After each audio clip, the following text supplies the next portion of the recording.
Good evening, and welcome to a journey through ancient Egyptian mythology.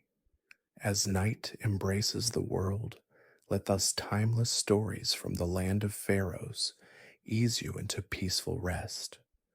Close your eyes, breathe deeply, and allow yourself to drift back thousands of years to when gods walked among mortals and the mysteries of creation were first revealed. Picture yourself floating in absolute darkness, suspended in a silence so complete that even the concept of sound does not exist. This is none, the endless ocean of chaos that existed before creation, before time itself began its steady march. The ancient Egyptians believed that everything we know, the earth beneath us, the stars above, even the gods themselves, emerged from these primordial waters. In this boundless void, there was neither light nor shadow, neither up nor down. The waters of none stretched infinitely in all directions, holding within their depths every possibility that would ever manifest.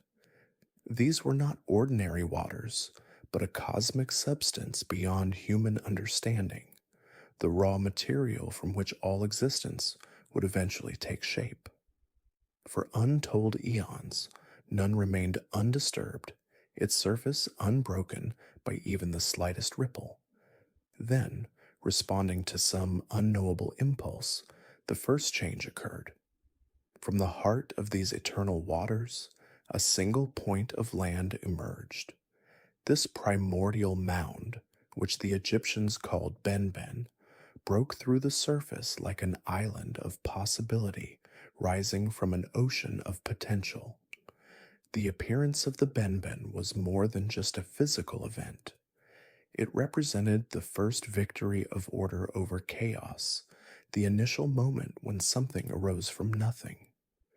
Egyptian priests saw in this cosmic event a reflection of their own land's annual rebirth, when the receding Nile floods revealed fertile soil ready for cultivation. Just as life sprang from these muddy banks each year, so too did all existence spring from that first sacred mound. Upon the Benben, or perhaps as the Benben itself, the Creator God manifested. The identity of this primordial deity varied among Egypt's ancient cities, each preserving its own sacred traditions.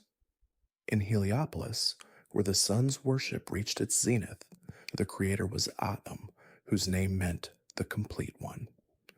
Through an act of supreme will, Atum brought himself into being, becoming simultaneously the first cause and the first effect.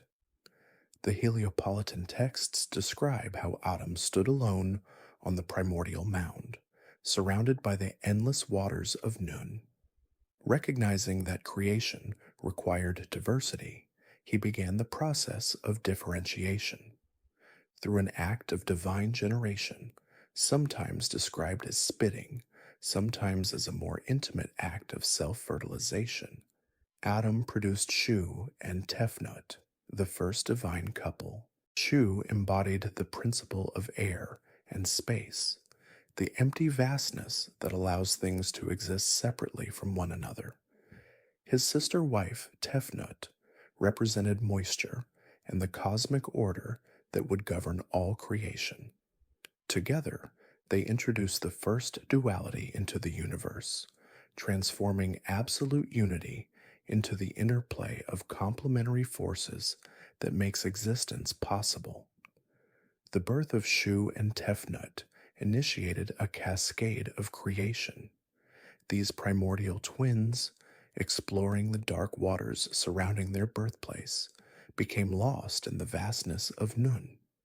Their father Atum, fearing he had lost his only children to the chaos, sent his eye, a powerful manifestation of his creative force, to search for them. When the eye finally returned with the wayward deities, Atum wept tears of joy, and from these divine droplets, the first humans were formed. Shu and Tefnut, reunited with their father, soon produced offspring of their own. Their children were Geb, the earth god, and Nut, the sky goddess. These siblings loved each other with such passion that they remained locked in a permanent embrace, leaving no space between earth and sky for creation to unfold. Their father Shu, following divine command, forced himself between them, lifting Nut high above while Geb remained below. This separation of earth and sky established the fundamental structure of the cosmos. Nut's body, stretched across the heavens, became the celestial vault adorned with stars. Geb's reclining form became the earth itself, with mountains and valleys corresponding to the contours of his divine body. Between them, held apart by Shu's outstretched arms, lay the space where life could flourish, where winds could blow, birds could fly, and humans could build their civilizations. In Memphis, Egypt's ancient capital, a different creation story held sway. Here the god Ptah was revered as the supreme creator, a divine craftsman who brought the world into being through thought and speech. Unlike Adam's physical generation of the gods, Ptah's creation was an intellectual act. He conceived the universe in his heart, which Egyptians believed to be the organ of thought, and spoke it into existence with his tongue. According to Memphite theology, Ptah's creative words established not only the physical world, but also the principles that would govern it. When he spoke the names of things, they sprang into being.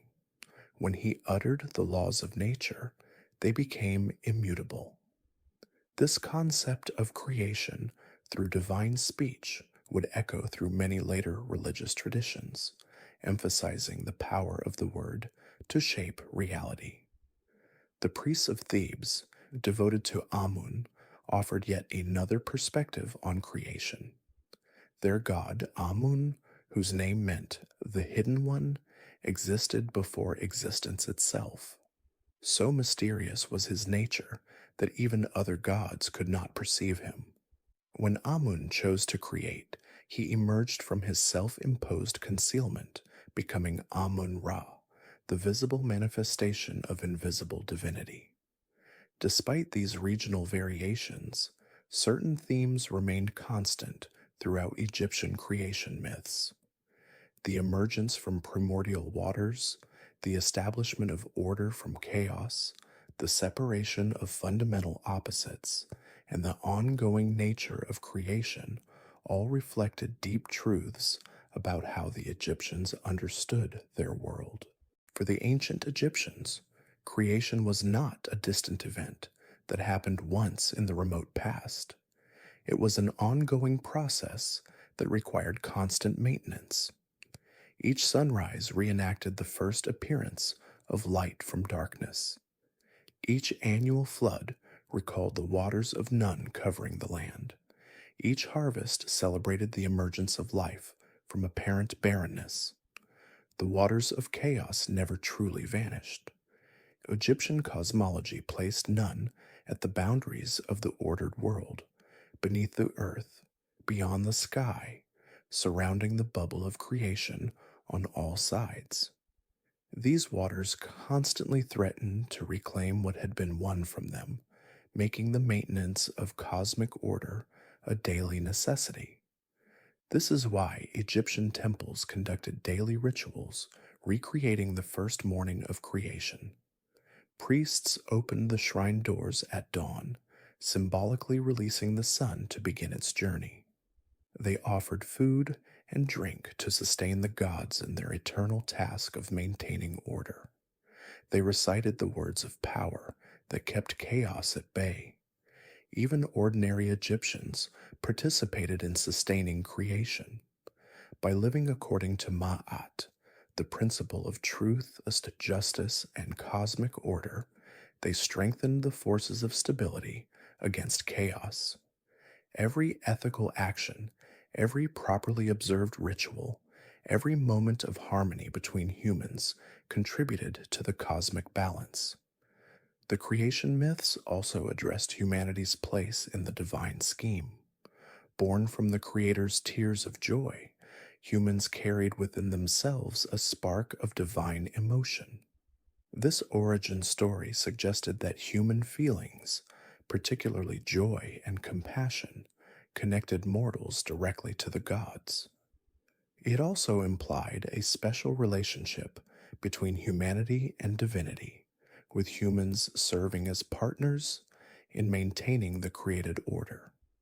The cyclical nature of Egyptian creation myths reflected the rhythms of the natural world that surrounded them. The daily journey of the sun across the sky, the annual flood cycle of the Nile, the regular movements of stars, all suggested that existence operated through recurring patterns rather than linear progression. Death itself was not an end, but a transformation, another phase in the eternal cycle of creation and renewal. As you settle deeper into relaxation, letting these ancient stories wash over you like the gentle waters of the Nile, consider how the Egyptian view of creation speaks to universal human experiences. The emergence of order from chaos mirrors our daily awakening from sleep. The separation of earth and sky echoes in every breath that fills the space within our lungs. The ongoing nature of creation continues in the constant renewal of our cells, our thoughts, our dreams. Tonight, as you drift toward sleep, you participate in this ancient rhythm. Your consciousness recedes like the floodwaters, revealing the fertile ground of dreams where new possibilities can take root. Your breathing slows to match the cosmic rhythm established at the dawn of time.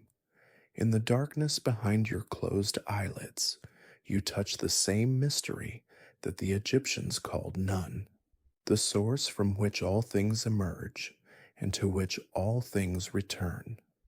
Let the image of that first sunrise, when light broke over the primordial waters for the very first time, be the last thought you carry into sleep. Tomorrow, you too will experience your own personal creation, emerging refreshed from the regenerative waters of rest into a new day filled with infinite possibilities. In our next chapter, we will explore the myth of Osiris and Isis, a tale of love, death, and resurrection that shaped Egyptian understanding of kingship, agriculture, and the afterlife for thousands of years. As your mind continues to drift between wakefulness and sleep, let us turn to one of the most moving and profound stories of ancient Egypt, the tale of Osiris and Isis, a narrative of divine love that transcended death itself, of betrayal and restoration, and of the eternal cycle of death and rebirth that came to define Egyptian spiritual understanding for thousands of years. In the time after creation, when the gods walked the earth and ruled over the land of Egypt, Osiris was the firstborn son of Geb, the earth, and Nut, the sky. Tall and graceful, with skin the color of fertile soil, Osiris possessed a gentle spirit and a wisdom that set him apart from the other deities. When the time came for Geb to choose which of his children would rule Egypt, he selected Osiris, recognizing in him the qualities of a just and benevolent ruler. Osiris took as his wife his sister Isis, whose name means throne, a fitting partnership, for while Osiris ruled, Isis was the power behind the throne, the embodiment of divine feminine wisdom. Together, they formed a perfect union, balancing masculine and feminine energies, strength and intuition, action and reflection. Before Osiris, the people of Egypt lived simply, without knowledge of agriculture or civilization. They were nomadic hunters and gatherers, wandering the land without permanent homes or established customs. Osiris changed all this. He taught humans how to plant and harvest grain, showing them the secrets of agriculture that would transform the Nile Valley into a cradle of civilization. Isis, with her profound knowledge of healing and magic, taught people how to grind grain into flour and bake bread. She showed them how to weave flax into linen, how to brew beer from barley, and how to use plants for medicine. Together, the divine couple brought the gifts of civilization to humanity, elevating them from a primitive existence to a life of culture and refinement. Osiris did not limit his benevolence to Egypt alone. Once he had established order and prosperity in his kingdom, he set out to travel the world, bringing his gifts of civilization to other lands. He did not conquer through force of arms, but through wisdom and persuasion, showing people everywhere the benefits of agriculture, law, and religious observance. While Osiris journeyed to distant realms, Isis ruled Egypt in his stead, maintaining justice and order throughout the land. Their reign was a golden age, a time of peace and plenty, when the principles of Mat, truth, balance, and harmony prevailed throughout Egypt. But not everyone was pleased with this state of affairs. Seth, the brother of Osiris, burned with jealousy and resentment. Where Osiris was tall and graceful, Seth was powerfully built and fierce. Where Osiris was associated with fertile land and life-giving water, Seth was the lord of the desert, storms, and chaos. The red color often used to depict Seth in Egyptian art symbolized both the barren desert and the destructive fire of his anger. Seth coveted his brother's throne, and more darkly still, desired Isis for himself. He watched and waited, looking for an opportunity to strike against his brother. And eventually, that opportunity came when Osiris returned from his journeys abroad. To celebrate the return of Osiris, Seth organized a magnificent banquet, inviting 72 conspirators who shared his jealousy of the beloved king. During the feast, Seth presented a beautiful chest made of precious cedar wood, inlaid with ebony, ivory, and gold. He announced that this magnificent chest would be given as a gift to whomever it fit perfectly. One by one, the guests lay down in the chest, but it fit none of them. This was no coincidence, for Seth had secretly measured his brother's body in his sleep and had the chest crafted to those exact dimensions. When Osiris's turn came, he lay down in the chest, finding it fit him perfectly. In that instant, before Osiris could rise, Seth and his conspirators slammed the lid shut and sealed it with molten lead. They carried the chest, now a coffin containing the trapped god, to the Nile and cast it into the waters, sending it drifting out to sea.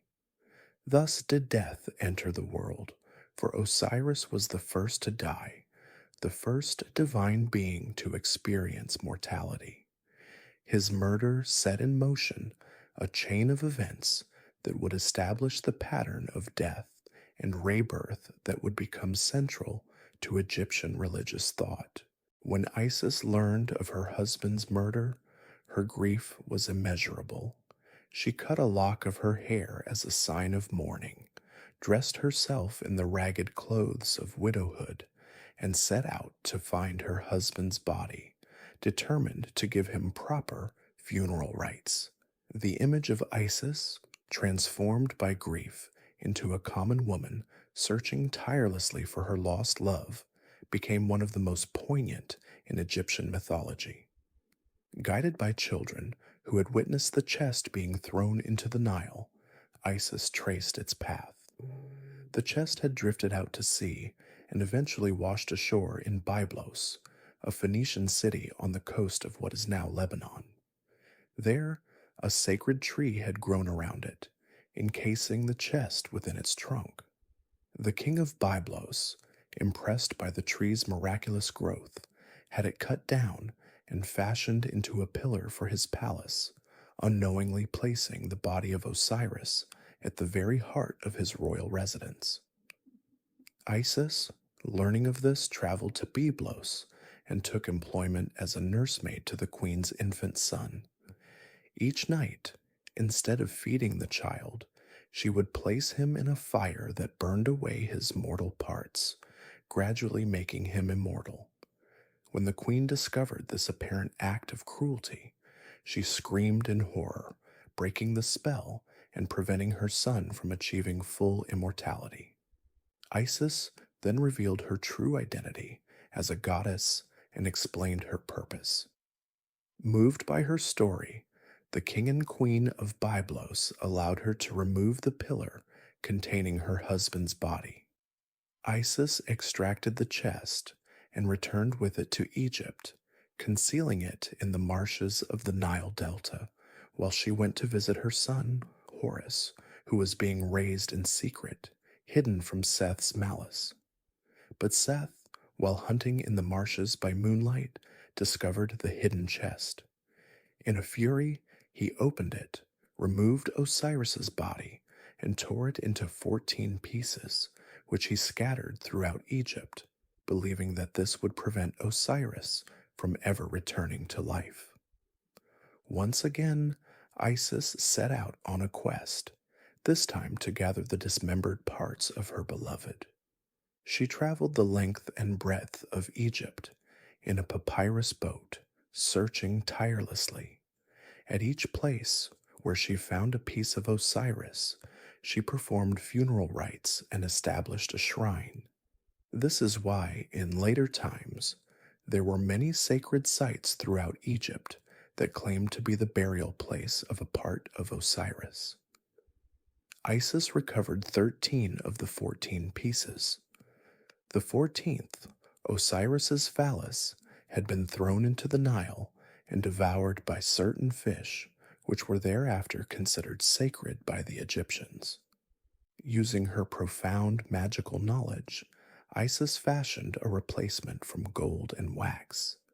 Then, transforming herself into a kite, a bird of prey, she hovered over the reassembled body of her husband, fanning life back into him with her wings while reciting powerful spells. In this brief moment of revitalization, Isis conceived a child with Osiris, Horus, who would later avenge his father and reclaim the throne of Egypt. But Osiris could not remain in the world of the living. His experience of death had transformed him, and now he descended to the underworld, the Duat, to become its ruler and judge of the dead. Thus, Osiris became the lord of the afterlife, the first mummy, and the model for all Egyptian funeral practices. Through his death and partial resurrection, he established the pattern that all Egyptians hoped to follow: death followed by rebirth into eternal life. His green skin in Egyptian art symbolized rebirth and regeneration, like the greenery that returns after the Nile flood. Isis, meanwhile, retreated to the marshes of the Delta to give birth to and raise her son, Horus, hiding him from Seth's continuing wrath.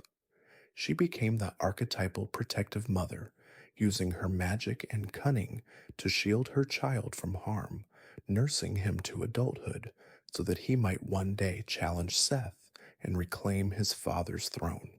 The story of Osiris and Isis resonated deeply with the Egyptian people. They saw in it a reflection of their own lives and hopes. Like the grain that is buried in the earth only to sprout anew, like the Nile that dies back each year only to flood and bring new life, Osiris died and was reborn. And in this cycle, Egyptians found hope for their own rebirth after death. The myth became central to Egyptian funeral practices, with the deceased being ritually identified with Osiris. The elaborate mummification process was a reenactment of what Isis had done for Osiris, preserving the body so that the soul might return to it, just as Osiris had briefly returned to his reassembled form. Isis herself became one of the most beloved deities in Egypt and beyond. Her cult eventually spread throughout the Roman Empire, as far as Britain and Germany. She was worshipped as the ideal wife and mother, the mistress of magic, the compassionate healer who understood human suffering because she herself had suffered. In her tearful search for her husband and her protective care for her son, people saw a divine reflection of their own grief and love. Even today, thousands of years later, the story of Osiris and Isis continues to move us. It speaks to universal human experiences, the pain of loss, the power of love, the hope for something beyond death. It reminds us that death is not the end but a transformation, a passage to another state of being. As you drift further into the peaceful embrace of sleep, imagine the determined figure of Isis searching through the marshes in her papyrus boat, her love so powerful that it transcended death itself. Think of Osiris, finding new life in the realm beyond, becoming king of a domain where earthly troubles are no more. Let these ancient images of love, transformation, and rebirth carry you gently into dreams. In our next chapter, we will follow the story of Horus, the falcon-headed son of Isis and Osiris, as he grows to manhood and engages in an epic struggle with his uncle Seth for the throne of Egypt, a conflict that in many ways represents the eternal battle between order and chaos, justice and tyranny that continues to this day. As your body relaxes and your mind continues its journey through the ancient lands of Egypt, we turn to one of the most dramatic conflicts in Egyptian mythology, the epic struggle between Horus and Seth. This tale of rivalry, perseverance, and justice became a central metaphor for the eternal battle between order and chaos in the Egyptian worldview. After the death of Osiris and his transformation into the ruler of the underworld, his son Horus was still but an infant, hidden away in the marshes of the Nile Delta. There, in the dense papyrus thickets, Isis raised her child in secret, ever vigilant against the threat posed by Seth, who now ruled Egypt in place of his murdered brother. The childhood of Horus was filled with danger. Seth, aware that the rightful heir to the throne still lived, sent many deadly creatures to find and kill the child. Scorpions, snakes, and other venomous beasts sought out the divine infant, but Isis, mistress of magic and healing, protected her son with powerful spells and incantations. One day, when Isis was away gathering food, a poisonous creature, in some versions a scorpion, in others a snake, found the hidden child and stung him. Returning to find her son limp and barely breathing, Isis was overcome with grief. In her desperation, she called out to the heavens, and her cries were so filled with anguish that they halted the solar boat of Ra itself as it crossed the sky. Thoth, the ibis-headed god of wisdom and magic, hearing her plea, descended from the sunboat and taught Isis a powerful healing spell. With this divine knowledge, she cured her son, restoring him to health and strength. This episode became the basis for many healing spells in Egyptian medicine, which often invoked the power of Isis as the healer of her son. As the years passed, Horus grew into a strong and determined young god, with the head of a falcon perched upon a human body. The falcon, a bird that soars high above the earth, yet sees all with its keen eyes, symbolized the divine perspective of kingship. A ruler must be both elevated above ordinary concerns, yet acutely aware of the needs of his people.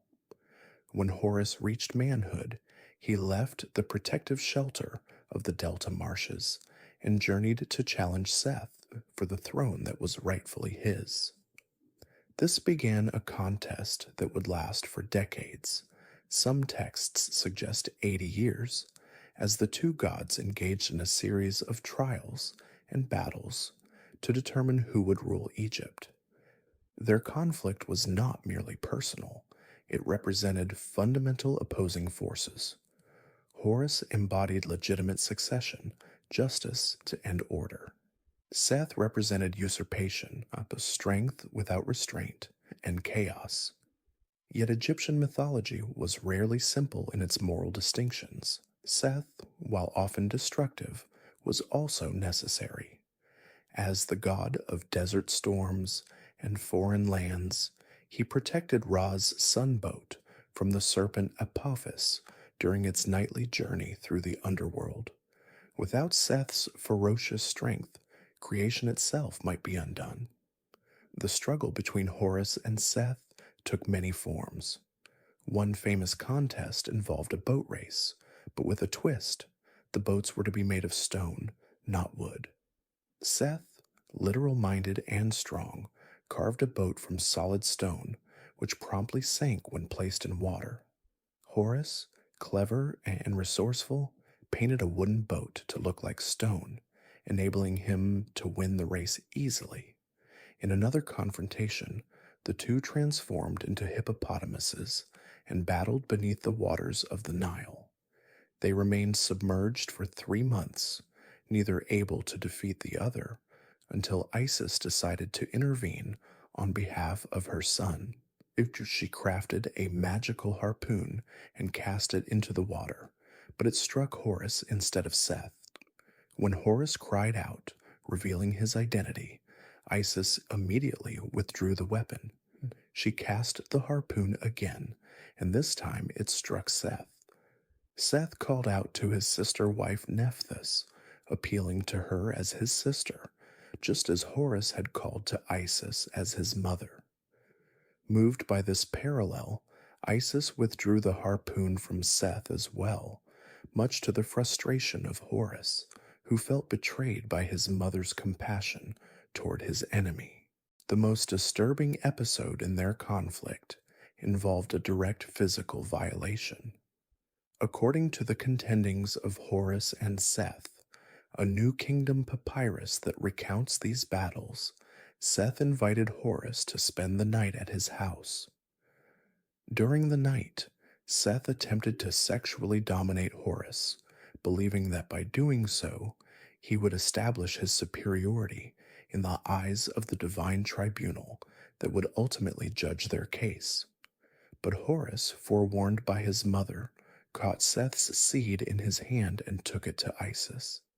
She cut off her son's contaminated hand, cast it into the Nile, and fashioned him a new one. Then she helped Horus gather his own seed, which they spread on lettuce leaves, Seth's favorite food. Unknowingly, Seth consumed the lettuce, ingesting the seed of Horus. When the two gods appeared before the divine tribunal, Seth proclaimed his dominance over Horus. But when the gods called forth the seed of Seth to witness against Horus, it answered from the Nile where it had been discarded. When they called forth the seed of Horus, it answered from within Seth himself, proving that Horus had dominated Seth, not the other way around.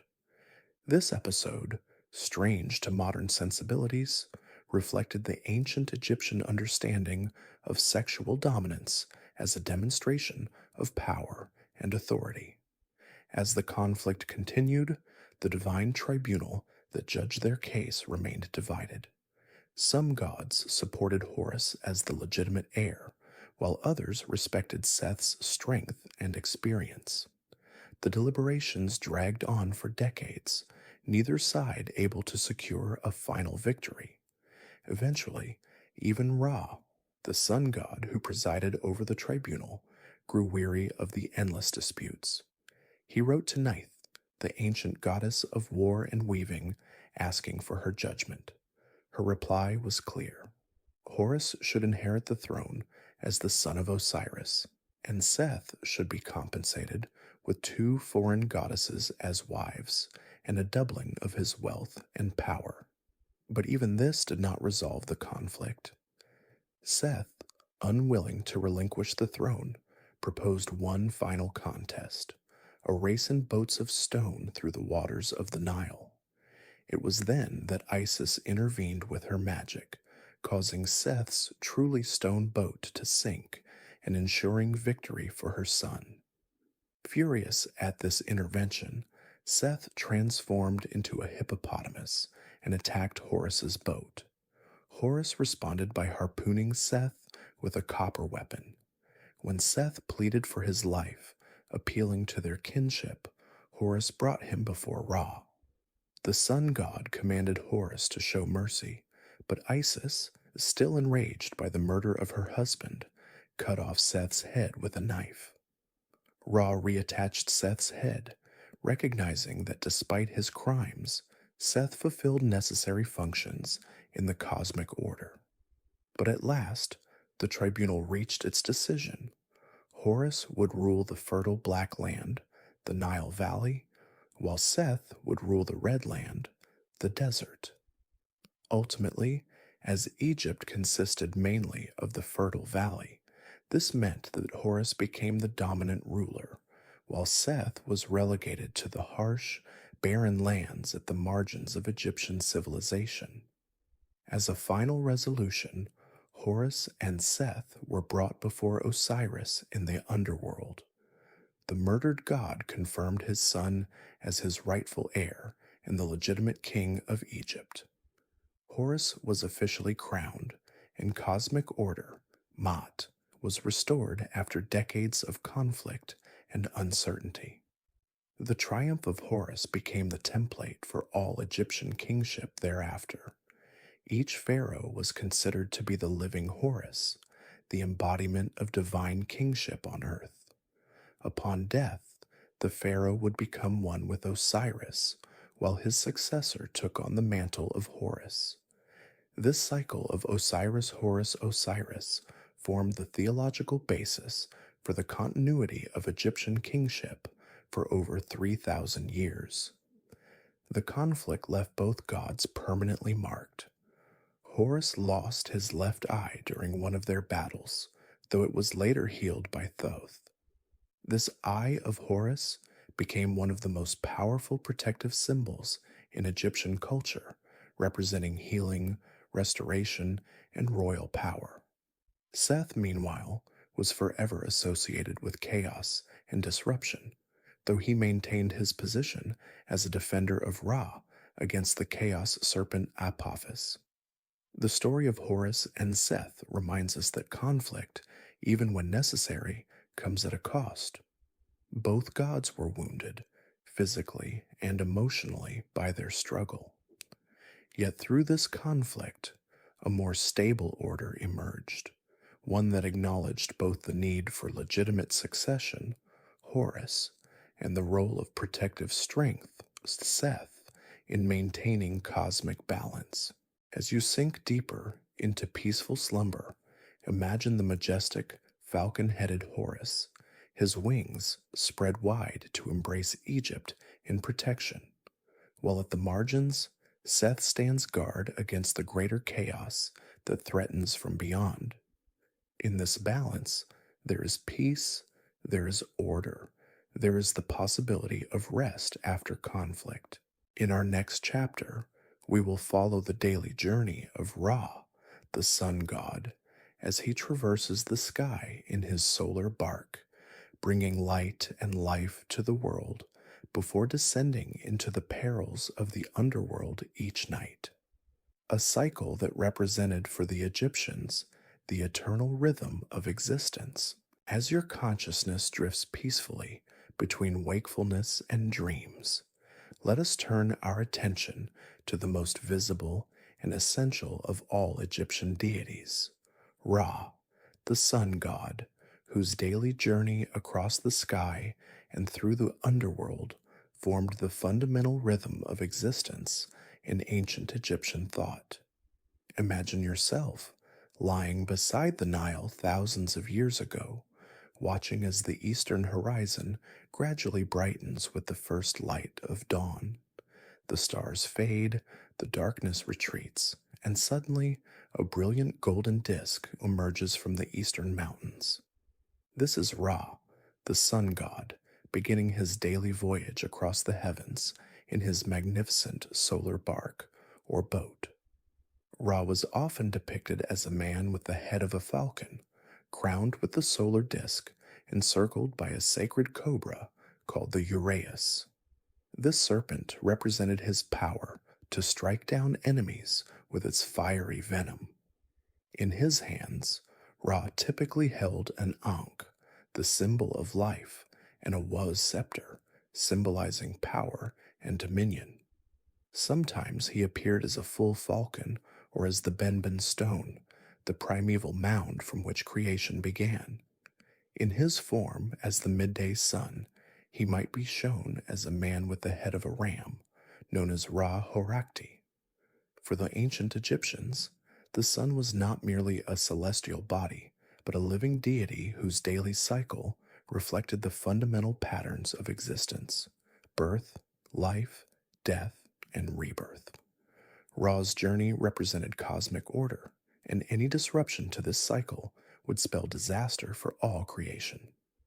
Each morning, Ra was born anew from the body of Nut, the sky goddess. Young and vigorous, he began his voyage across the heavens in his solar boat, called the Manjet, or the boat of millions of years. As he sailed across the sky, Ra brought light, heat, and life to the world below. Plants turned their leaves toward him, animals emerged from their burrows to bask in his warmth, and humans went about their daily tasks under his watchful gaze. Ra did not travel alone. His boat carried an entire divine crew to assist him on his journey. Thoth, the ibis-headed god of wisdom, served as his scribe and advisor. Maat, goddess of truth and cosmic order, guided the boat along its proper course. Horus stood at the prow as pilot and lookout. The twin lions of yesterday and tomorrow marked the stern and bow of the vessel, symbolizing Ra's mastery over time itself. As the day progressed, Ra aged. The youthful morning sun, called Khepri, depicted as a scarab beetle pushing the sun across the sky, transformed into the mature midday sun, Ra at the height of his power. By late afternoon, he became the elderly Atum, his strength beginning to wane as he approached the western horizon. Egyptian art often depicted this aging process, showing the morning sun as a child, the midday sun as a strong adult, and the evening sun as an elderly man approaching his final hours. This visual metaphor connected the daily solar cycle with the human life cycle, reinforcing the Egyptian understanding that all of existence followed patterns of birth, maturity, decline, and rebirth. As the sun sank below the western horizon, Ra's daytime journey ended, but his work was far from complete. Now began the most perilous part of his cycle, the nighttime voyage through the Duat, the Egyptian underworld, a realm of darkness filled with danger and hostile forces. For this nocturnal journey, Ra transferred to another boat called the Mesektet, or evening bark. As he entered the underworld, he merged with Osiris, the ruler of the realm of the dead, becoming Ra, Osiris. This union symbolized how the sun died each evening only to be reborn the following dawn, just as the deceased hoped to achieve rebirth through identification with Osiris. The Duat was divided into 12 regions, corresponding to the 12 hours of the night. In each hour, Ra and his divine crew faced different challenges and enemies. The greatest of these threats was Apophis, or Apep, an enormous serpent who embodied chaos and non existence. Each night, Apophis attempted to stop Ra's journey by either drinking the waters through which the solar bark sailed or by attacking the boat directly, hoping to swallow the sun and plunge creation into eternal darkness. This nightly battle between Ra and Apophis represented the precarious balance between order and chaos, existence and non existence. If Apophis were ever to succeed in swallowing the sun, the world would end. Yet despite the serpent's nightly attacks, Ra always triumphed with the help of his divine crew, particularly Seth, who despite his ambiguous moral standing in other myths, served as the primary defender of the solar bark, using his immense strength and ferocity to spear the chaos serpent. Egyptian prayers and rituals often focused on helping Ra overcome Apophis, reflecting the belief that human actions on Earth could influence cosmic events. Priests performed daily rituals in which they symbolically destroyed representations of Apophis by spearing wax figures of the serpent, trampling them underfoot, or burning them in sacred fires. By participating in these rituals, Egyptians believed they were helping to maintain Ma'at, the cosmic order that made existence possible. As Ra journeyed through the hours of the night, he also performed another crucial function, judging and giving life to the souls of the deceased.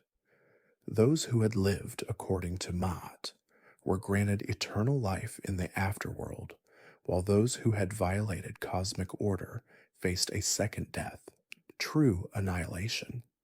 The journey through the Duat was not just a cosmological event, but also a metaphor for the human journey through death toward rebirth.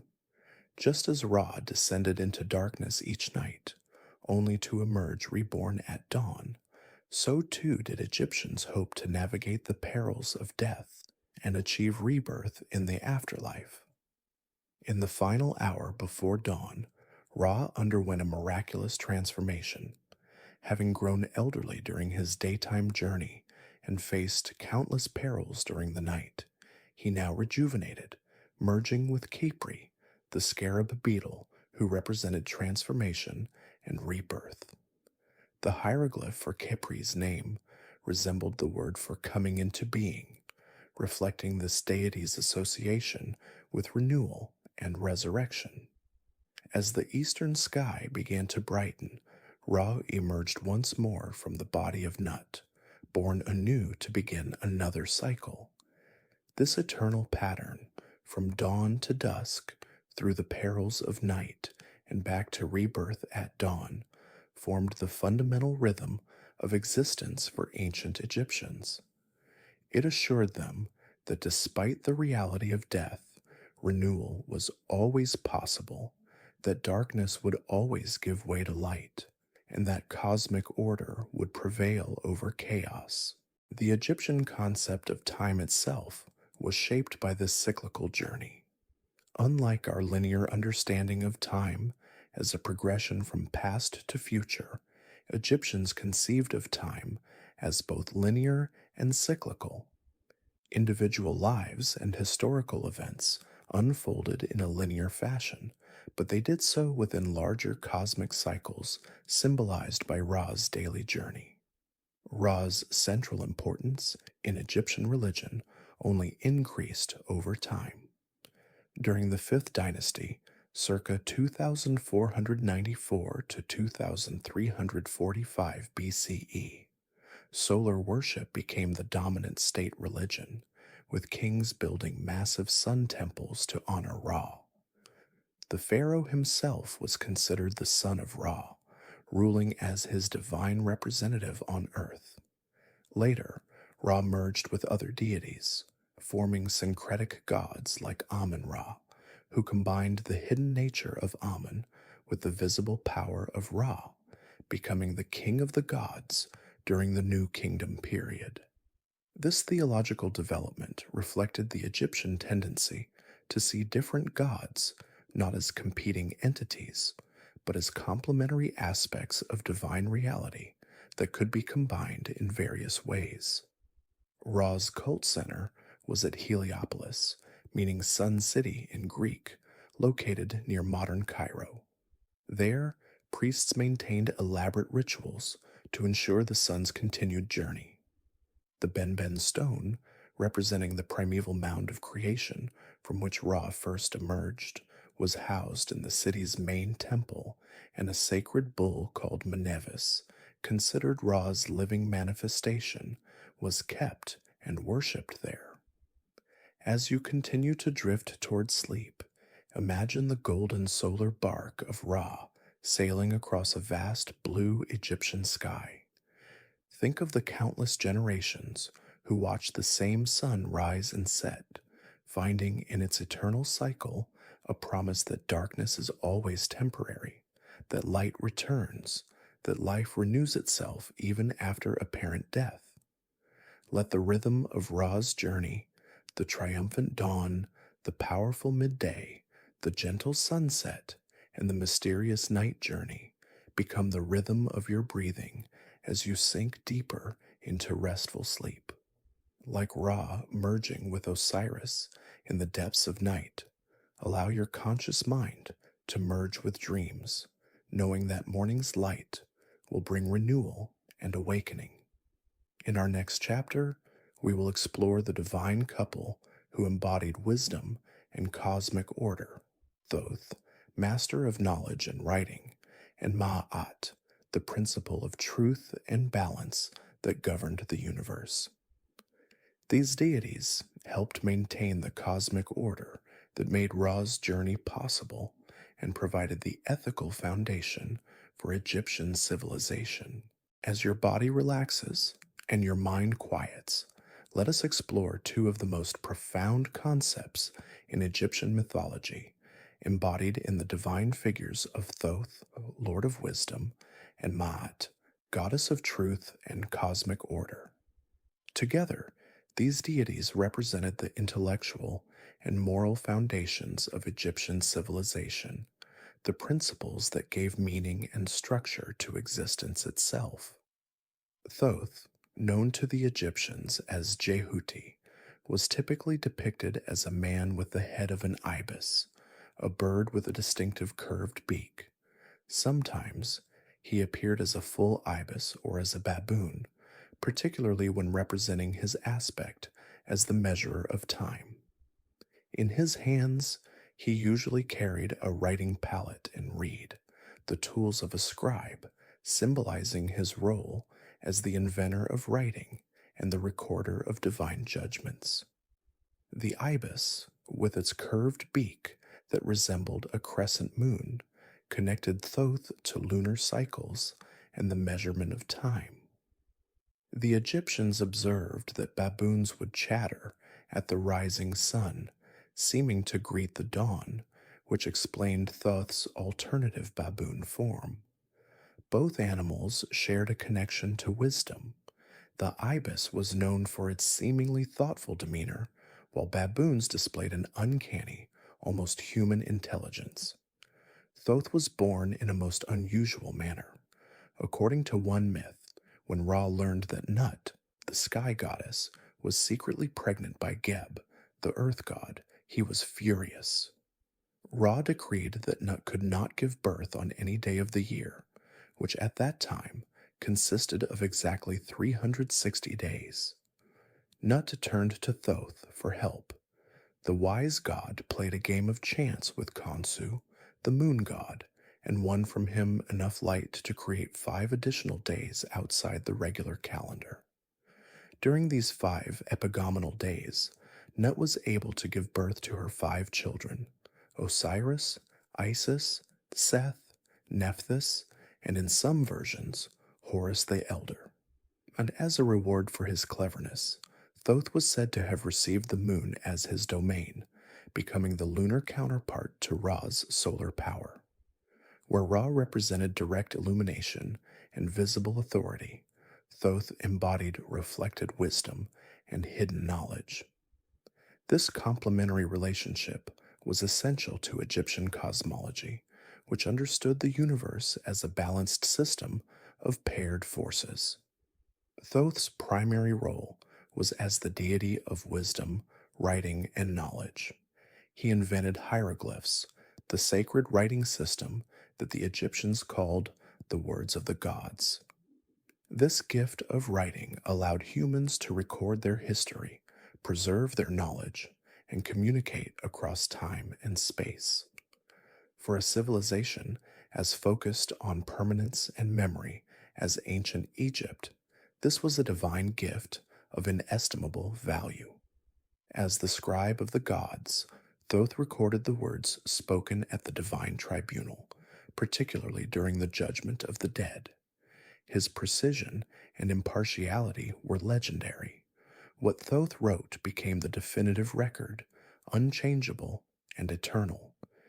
This association with unbiased recording made him a natural patron of scribes, who in Egyptian society held positions of great respect and authority as the keepers and transmitters of knowledge. Thoth was also the keeper of divine wisdom, possessing knowledge of magic and secret rituals that even the other gods did not fully comprehend. His sacred books were said to contain formulas of such power that they could control the elements, command animals, and even influence the gods themselves. Legend held that Thoth had written 42 books containing all wisdom, including secret magical knowledge. Whoever mastered these texts would wield power greater than any king or priest. In the story of Isis and Ra, Thoth's power as the keeper of divine names became apparent. According to this myth, Isis wished to gain power equal to Ra's. Knowing that Ra's secret name contained his essence and power, she created a serpent from Ra's own spittle and placed it where the sun god would tread. When Ra was bitten, no ordinary healing could save him. Only if he revealed his secret name to Isis could the poison be neutralized. Reluctantly, Ra whispered his true name to Isis, transferring some of his power to her. This knowledge of true names and their power was one of Thoth's domains. He knew the true names of all things, giving him mastery over reality itself. Beyond his role as a keeper of knowledge, Thoth was a healer and mediator. When Horus lost his eye in battle with Seth, it was Thoth who restored it, making it whole again through his magical knowledge. When divine conflicts threatened cosmic order, Thoth often served as the voice of reason and compromise, suggesting solutions that maintained balance rather than allowing one force to dominate completely. This mediating role reflected the Egyptian understanding that cosmic harmony required not the triumph of one principle over another, but the balanced interaction of complementary forces. Light and dark, order and chaos, life and death, all were necessary components of existence, and Thoth's wisdom lay in recognizing the proper relationship between these opposing principles. If Thoth represented divine wisdom and knowledge, Ma'at embodied the cosmic order that this wisdom served. Ma'at was both a goddess and an abstract concept, one of the most fundamental principles in Egyptian thought.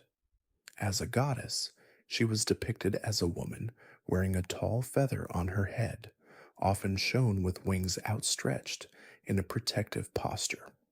As a concept, Ma'at encompassed truth, justice, cosmic order, balance, and moral rightness, the underlying principles that made existence possible and meaningful. The hieroglyph for Ma'at was a pedestal or base, symbolizing the foundation upon which everything else rested. Without Ma'at, the Egyptians believed, the universe would dissolve back into chaos.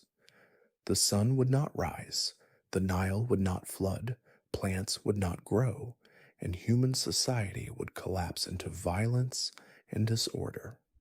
Everything depended on the maintenance of Ma'at. In creation myths, Ma'at was said to have been established at the very beginning of time, when the creator deity separated order from chaos and set the cosmos in motion. Each morning, when Ra emerged from the underworld, he was said to bring forth Ma'at, reestablishing cosmic order for another day. The pharaoh, as the living Horus and son of Ra, was responsible for maintaining Ma'at within Egyptian society through proper governance, religious observance, and ethical behavior. Ma'at was not an abstract philosophical concept, but a living principle that affected every aspect of Egyptian life. In practical terms, living according to Ma'at meant dealing honestly with others, showing proper respect to gods and ancestors, fulfilling one's social obligations, and maintaining harmony in one's community. These ethical dimensions made Ma'at the foundation of Egyptian morality and social cohesion. Nowhere was Ma'at's significance more evident than in the weighing of the heart ceremony, the central judgment that determined a soul's fate in the afterlife. As depicted in the Book of the Dead, this ceremony took place in the Hall of Two Truths, where Osiris presided as judge of the dead, with Thoth standing by as recorder. The deceased's heart, representing their moral essence, was placed on one side of a great scale. On the other side sat the feather of Ma'at. If the heart balanced perfectly against the feather, it meant the deceased had lived in accordance with Ma'at and was worthy of eternal life in the field of reeds, the Egyptian paradise. If the heart was heavier than the feather, weighed down by sin and wrongdoing, it would be devoured by Amet, the fearsome devourer of hearts, a hybrid creature with the head of a crocodile, the forequarters of a lion, and the hindquarters of a hippopotamus. This second death meant complete annihilation, the worst fate an Egyptian could imagine. Before the weighing, the deceased was expected to recite the negative confession, a declaration of innocence in which they denied having committed various sins against Ma'at. This confession, recorded in the Book of the Dead, provides insight into what the Egyptians considered ethical behavior.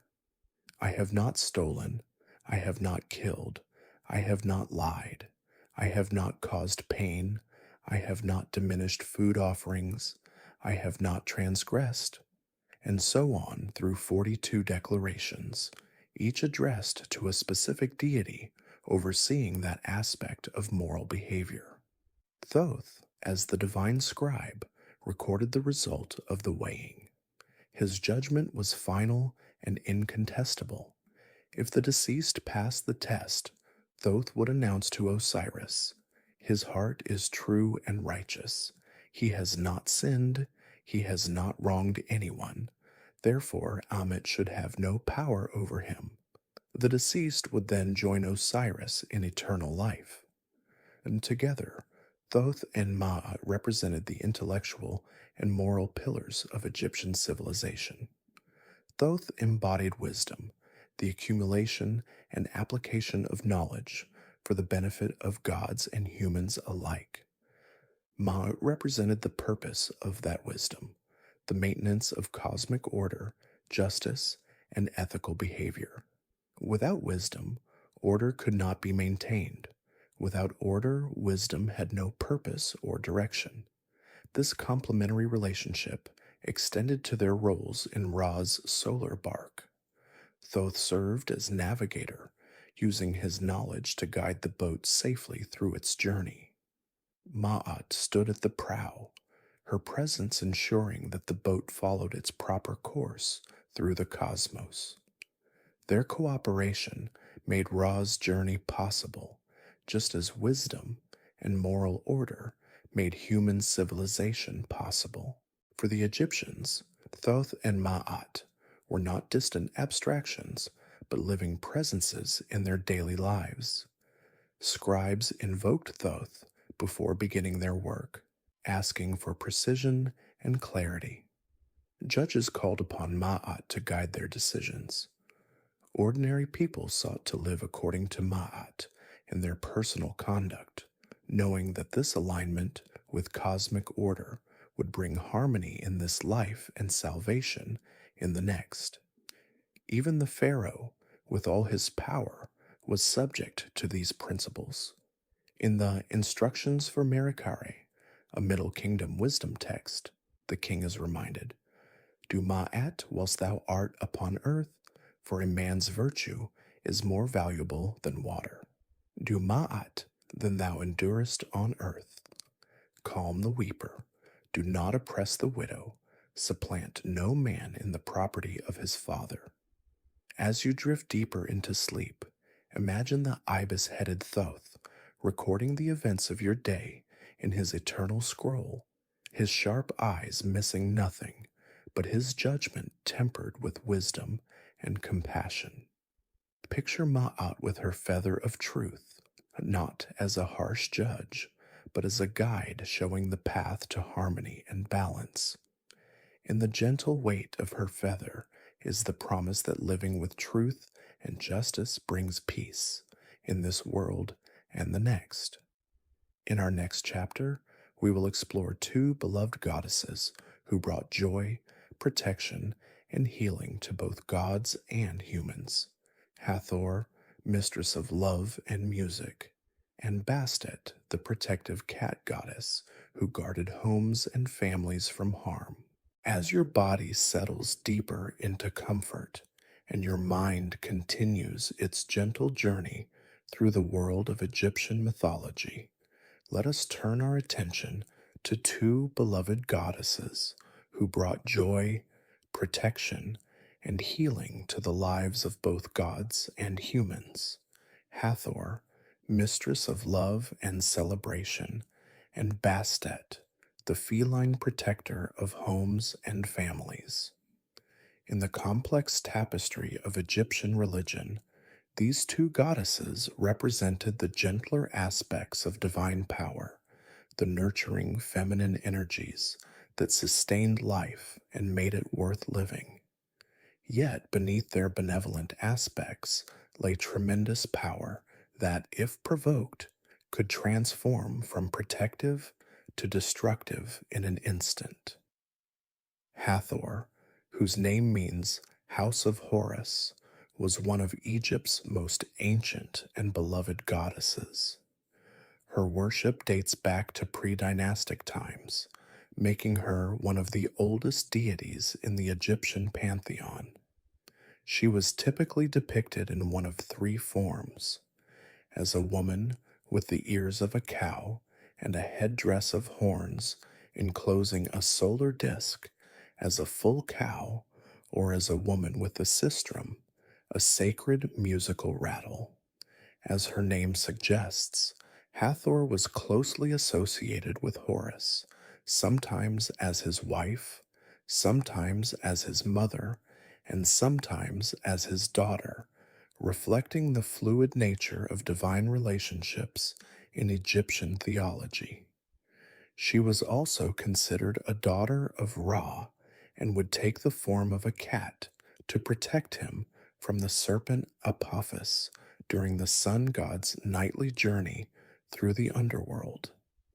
Above all, Hathor was the goddess of love, beauty, music, dance, and joy. She embodied the life-affirming pleasures that made existence worthwhile: the laughter of friends sharing a feast, the intoxication of good wine, the ecstasy of music and dance, the passion between lovers. Her priests and priestesses were skilled musicians and dancers who used rhythm and movement to invoke the goddess's presence in temple rituals. The sistrum, a rattle made of metal loops on a handled frame, was her sacred instrument.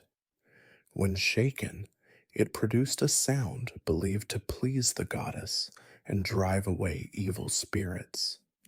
The sistrum's jangling music represented the life giving sound of rushing water, connecting Hathor to the annual flood of the Nile that renewed the land.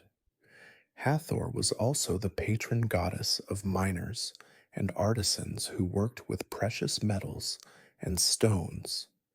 As the Golden One, she was associated with gold, turquoise, and malachite. Miners venturing into the harsh deserts and mountains of Egypt's eastern borders would invoke her protection before entering the dangerous depths of the earth. Her temple at Dendera contained workshops where her priests crafted precious ritual objects and musical instruments for her worship. For women, Hathor held special significance as the guardian of feminine mysteries. She presided over conception, pregnancy, and childbirth, helping mothers safely bring new life into the world. Women would pray to her for fertility and easy delivery, offering her mirrors, jewelry, and cosmetics, objects associated with feminine beauty and power. Hathor's nurturing aspect extended to the afterlife as well. Known as the Lady of the West, she welcomed the deceased to the afterworld, emerging from the western desert mountains to offer sustenance and comfort to souls beginning their journey to eternity. In tomb paintings, she was often shown as a cow, offering her milk to the deceased to nourish them in the afterlife, or as a woman presenting the Ankh, symbol of life to the soul. But beneath Hathor's benevolent, life affirming nature lay a dangerous aspect that emerged when cosmic order was threatened. This wrathful side of the goddess was personified as Sekhmet, the lion headed goddess of destruction. The transformation of Hathor into Sekhmet forms one of the most dramatic tales in Egyptian mythology, the story known as the destruction of mankind. According to this myth, humanity had once plotted rebellion against the aging sun god Ra. Learning of this betrayal, Ra summoned the divine council and asked what should be done about ungrateful humans. The gods suggested punishment, and Ra turned his gaze upon Hathor, transforming the gentle cow goddess into the fierce lioness Sekhmet, tasking her with slaughtering the rebellious humans. Sekhmet, whose name means the powerful one, descended upon humanity with terrible fury. She rampaged across the land, slaughtering rebels and loyal subjects alike, her bloodlust growing with each life she took. She waded through rivers of blood, delighting in destruction, her rampage so complete that it threatened to annihilate humanity entirely. Seeing that his punishment had gone too far, Ra devised a plan to halt Sekhmet's rampage. He ordered his servants to brew 7,000 jars of beer, which they mixed with pomegranate juice to give it the red color of blood, and spread this mixture across the fields where Sekhmet planned to continue her slaughter. Arriving at dawn, the bloodthirsty goddess saw what appeared to be a lake of blood. She eagerly began to drink, consuming so much of the disguised beer that she became intoxicated and forgot her mission of destruction.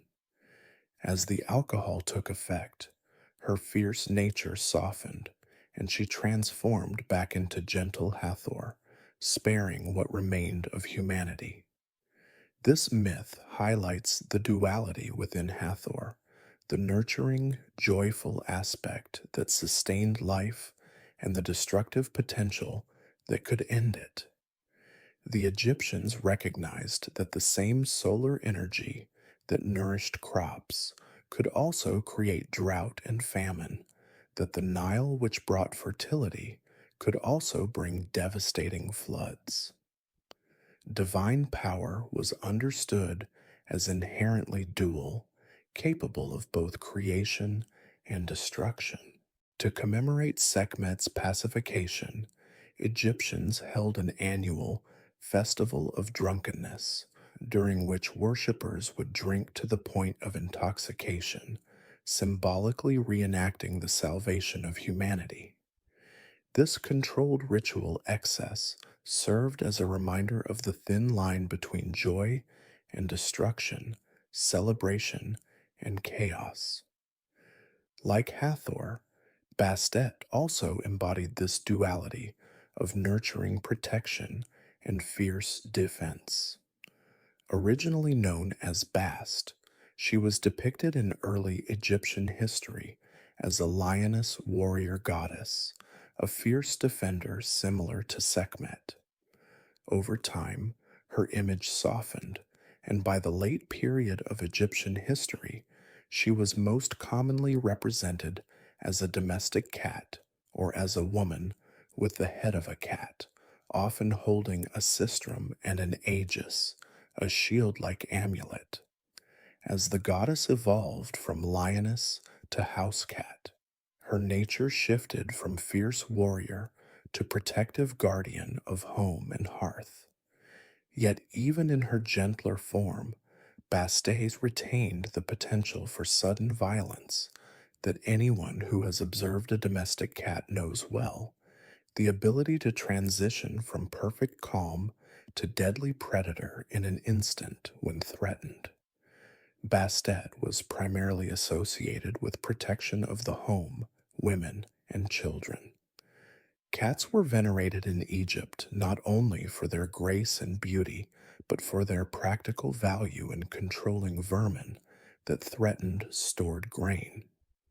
A cat protecting a granary from mice was seen as Bastet herself, defending the household from hunger.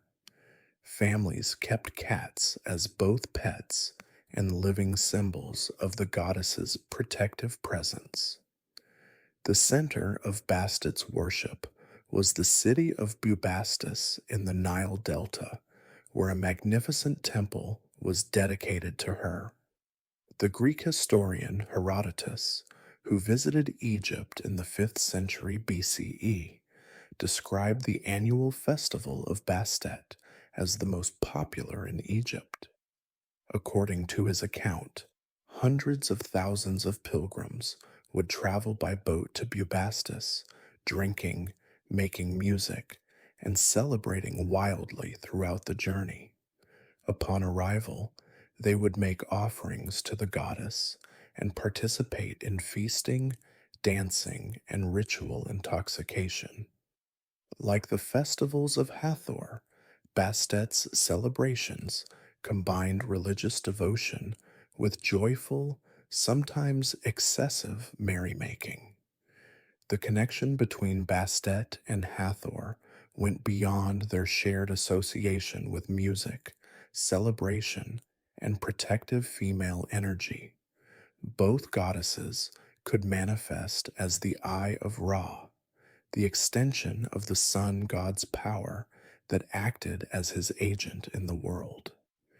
In this role, they protected Ra from his enemies, but could also potentially turn against him if provoked, requiring careful propitiation through ritual offerings and celebrations.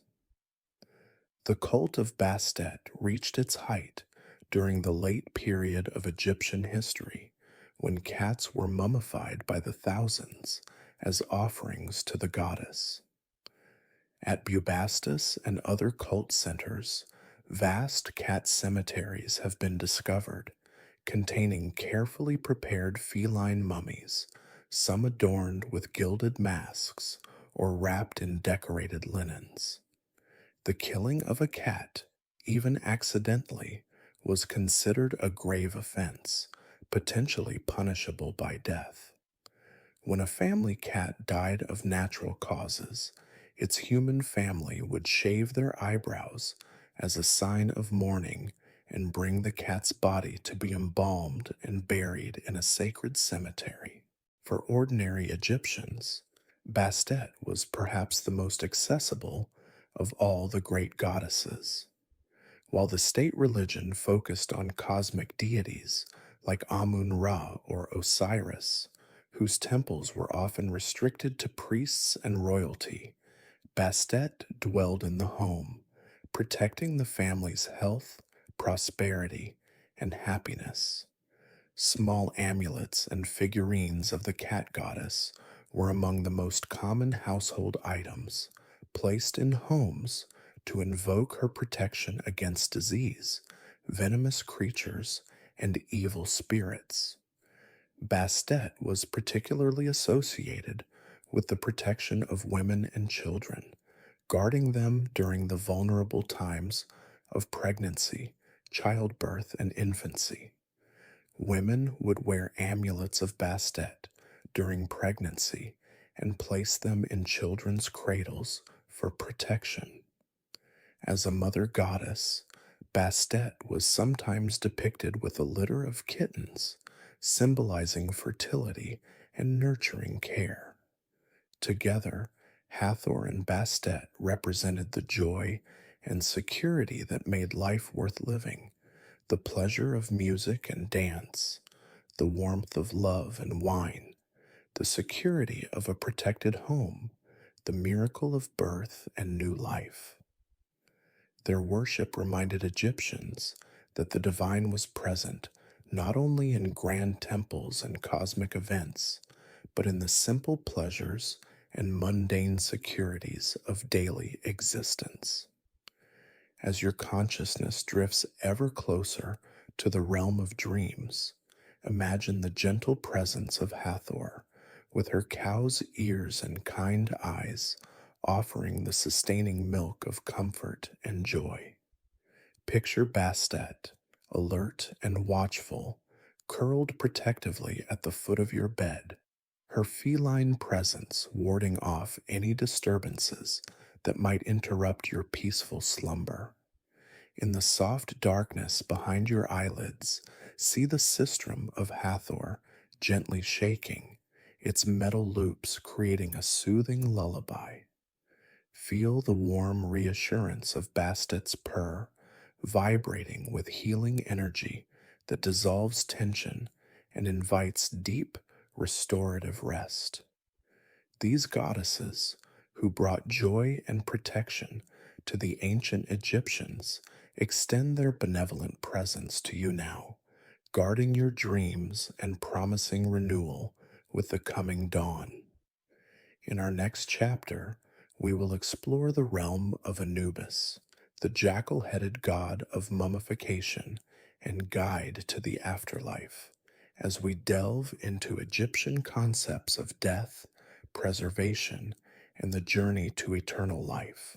As your consciousness drifts between wakefulness and sleep, let us venture into one of the most fascinating aspects of Egyptian mythology, the realm of death, preservation, and the journey to eternal life. Our guide into this mysterious domain is Anubis, the jackal headed god who has become perhaps the most recognizable symbol of ancient Egyptian funerary practices. In the soft darkness behind your closed eyelids, imagine a figure emerging from the shadows, tall and imposing, with the sleek black head of a wild canine atop a human body. This is Anubis, or Anpu as the Egyptians called him, guardian of the cemetery, overseer of embalming, and guide to souls in their journey through the afterlife.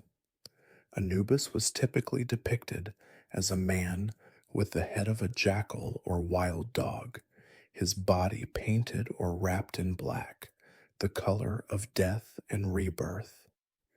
Sometimes he appeared as a full jackal, prowling cemetery grounds. The choice of a jackal or wild dog as his symbol, was no accident. These animals were often seen near the edges of the desert, where Egyptians buried their dead, scavenging among the tombs. Rather than viewing this as desecration, the Egyptians transformed it into divine protection. By associating these animals with a powerful deity, they ensured that Anubis would guard the deceased rather than allow their bodies to be consumed. The origins of Anubis are ancient, predating even the worship of Osiris. In the earliest Egyptian funerary texts, it is Anubis, not Osiris, who presides as the primary god of the dead. As the cult of Osiris grew in prominence during the Middle Kingdom, Anubis assumed a subordinate but still crucial role. He became the faithful servant of Osiris, using his specialized knowledge of preservation and funeral rites to prepare the dead for judgment and potential rebirth. In the evolving mythology, Anubis was said to be the son of Osiris and Nephthys. According to this tale, Nephthys, wife of Seth, disguised herself as Isis to seduce Osiris, perhaps out of loneliness or desire for a child. From this union, Anubis was born, but Nephthys, fearful of her husband's wrath, abandoned the infant in the marshes. Isis, ever compassionate, found the child and raised him as her own.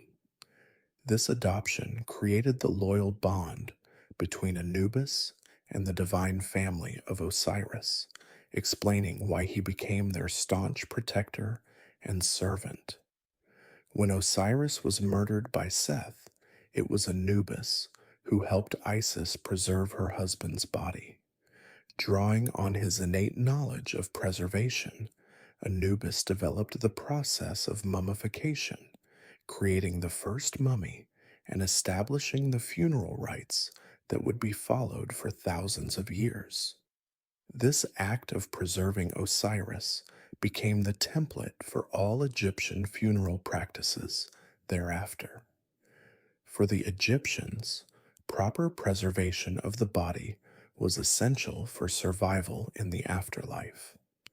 They believed that the human being consisted of several elements: the physical body, Kat, the shadow, Kybit, the name, Ren, the life force, Ke, the personality or soul, Ba, and the immortal spirit, Ak. For these elements to reunite in the afterlife, allowing the deceased to live eternally, the physical body needed to be preserved as a dwelling place for the K and a recognizable form for the Be to identify.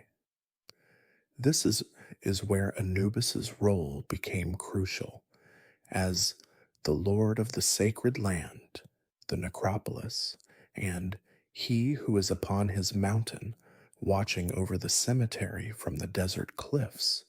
Anubis oversaw every aspect of the complex mummification process. This process typically took 70 days to complete and involved specialized priests wearing jackal masks, symbolically taking on the role of Anubis himself. The mummification process began with purification. The body was washed with natron, a natural salt mixture, and palm wine. Then the internal organs, with the exception of the heart, which was believed to be the seat of the soul and intelligence, were removed. The liver, lungs, stomach, and intestines were preserved separately in 4 specialized containers called canopic jars, each protected by one of the 4 sons of Horus. The body cavity was then cleaned with palm wine, packed with temporary stuffing, and covered with natron to draw out moisture. After 40 days of desiccation, the body was washed again, packed with permanent stuffing of sawdust, linen, and aromatic substances, and carefully wrapped in layers of linen bandages. Throughout this wrapping, protective amulets were placed within the bandages, and priests recited spells from the Book of the Dead to ensure safe passage to the afterlife. During this elaborate process, it was believed that Anubis himself watched over the deceased, ensuring that each step was performed correctly. Embalmers worked under his protection, invoking his name before beginning their sacred work. A prayer to Anubis from this period reads, Hail to you, Anubis, who is upon his hill, Imi-Ut, Lord of the sacred land. I have come to you that you may. Once mummification was complete, Anubis's role continued with the opening of the mouth ceremony. This crucial ritual, depicted on many tomb walls, reanimated the deceased's mummy, restoring the abilities to speak, eat, breathe, and use all their senses in the afterlife. Priests, again taking on the role of Anubis, touched specialized tools to the mummy's mouth, eyes, and other sensory organs, ritually reactivating them for use in eternity. After proper burial, Anubis's most important role began, guiding the deceased through the dangers of the underworld. The journey to the afterlife was perilous, filled with hostile entities and challenging obstacles. The Egyptians believed that without proper knowledge and protection, a soul could become lost forever in these dangers, suffering a second and permanent death. To navigate these perils, the deceased needed to know specific spells and declarations, which were provided in funerary texts like the Book of Coming Forth by Day, commonly known as the Book of the Dead. These texts were essentially guidebooks to the afterlife, containing maps of the underworld, spells to overcome obstacles, and the crucial knowledge needed to pass the final judgment. Anubis was often invoked in these texts as a protector and guide who would lead worthy souls safely through danger. The culmination of this journey was the weighing of the heart ceremony, in which Anubis played a pivotal role. In the Hall of Two Truths, before the throne of Osiris, stood the scales of justice. Anubis led the deceased to these scales, where their heart, representing their moral essence, would be weighed against the feather of Ma'at, truth and cosmic order. Anubis carefully adjusted the scales to ensure a fair measurement, his steady hands guiding the balance that would determine eternal destiny. If the heart balanced perfectly against the feather, demonstrating that the deceased had lived in accordance with Ma'at, they would be declared true of voice and admitted to the paradise of the field of reeds. If the heart was heavier than the feather, weighed down by sin and wrongdoing, it would be devoured by Ammit, resulting in the soul's annihilation. This judgment scene, depicted countless times in Egyptian funerary art, shows Anubis in his most solemn role, not as a fearsome deity of death, but as a fair judge who ensures that cosmic justice is maintained even in the afterlife. His presence at this crucial moment was reassuring rather than frightening. He was there not to condemn, but to ensure that those who had lived righteously received their just reward. For ordinary Egyptians, Anubis was a complex figure who inspired both reverence and comfort. Far from being feared as a harbinger of death, he was welcomed as a protector who ensured the deceased would reach the afterlife safely. Amulets of Anubis were commonly placed with the dead to invoke his protection during their journey, and prayers to him were an essential part of funeral ceremonies. One beautiful prayer addressed to Anubis reads, Hail to you, Anubis, who counts the hearts, who loves Maat and detests falsehood.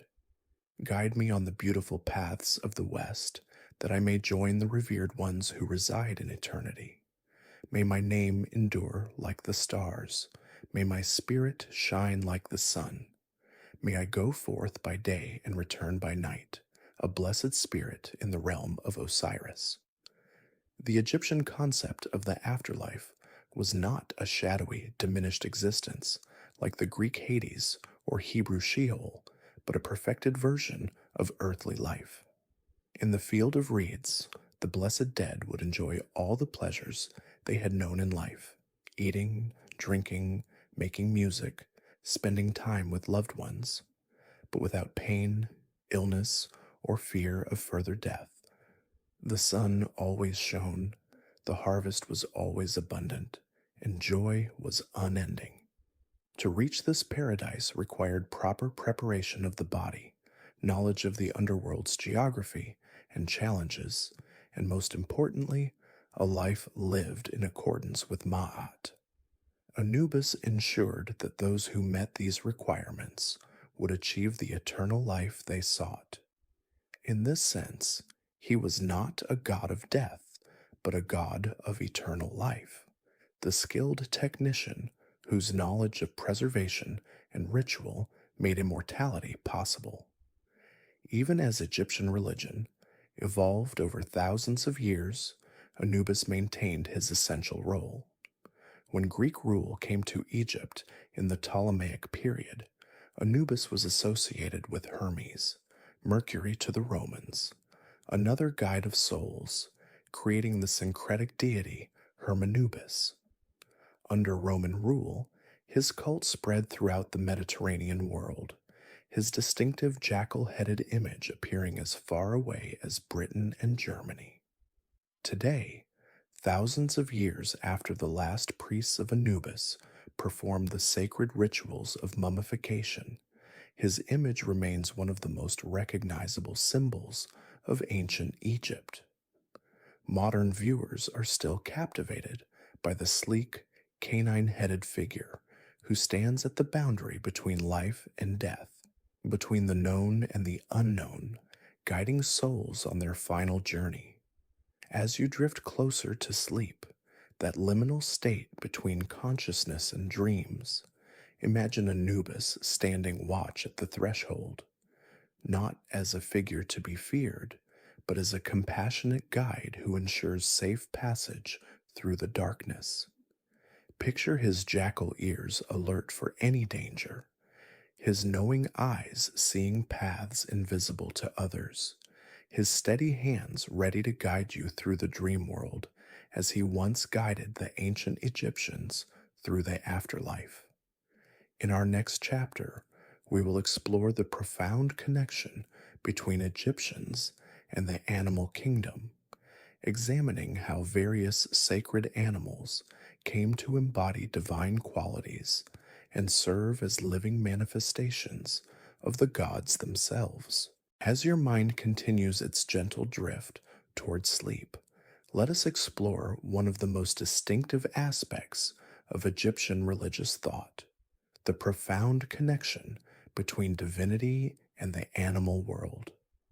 Unlike many other ancient cultures that placed humans at the pinnacle of creation, separate from other living beings, the Egyptians recognized the sacred qualities inherent in various animals, seeing in them perfect embodiments of divine principles that transcended human understanding.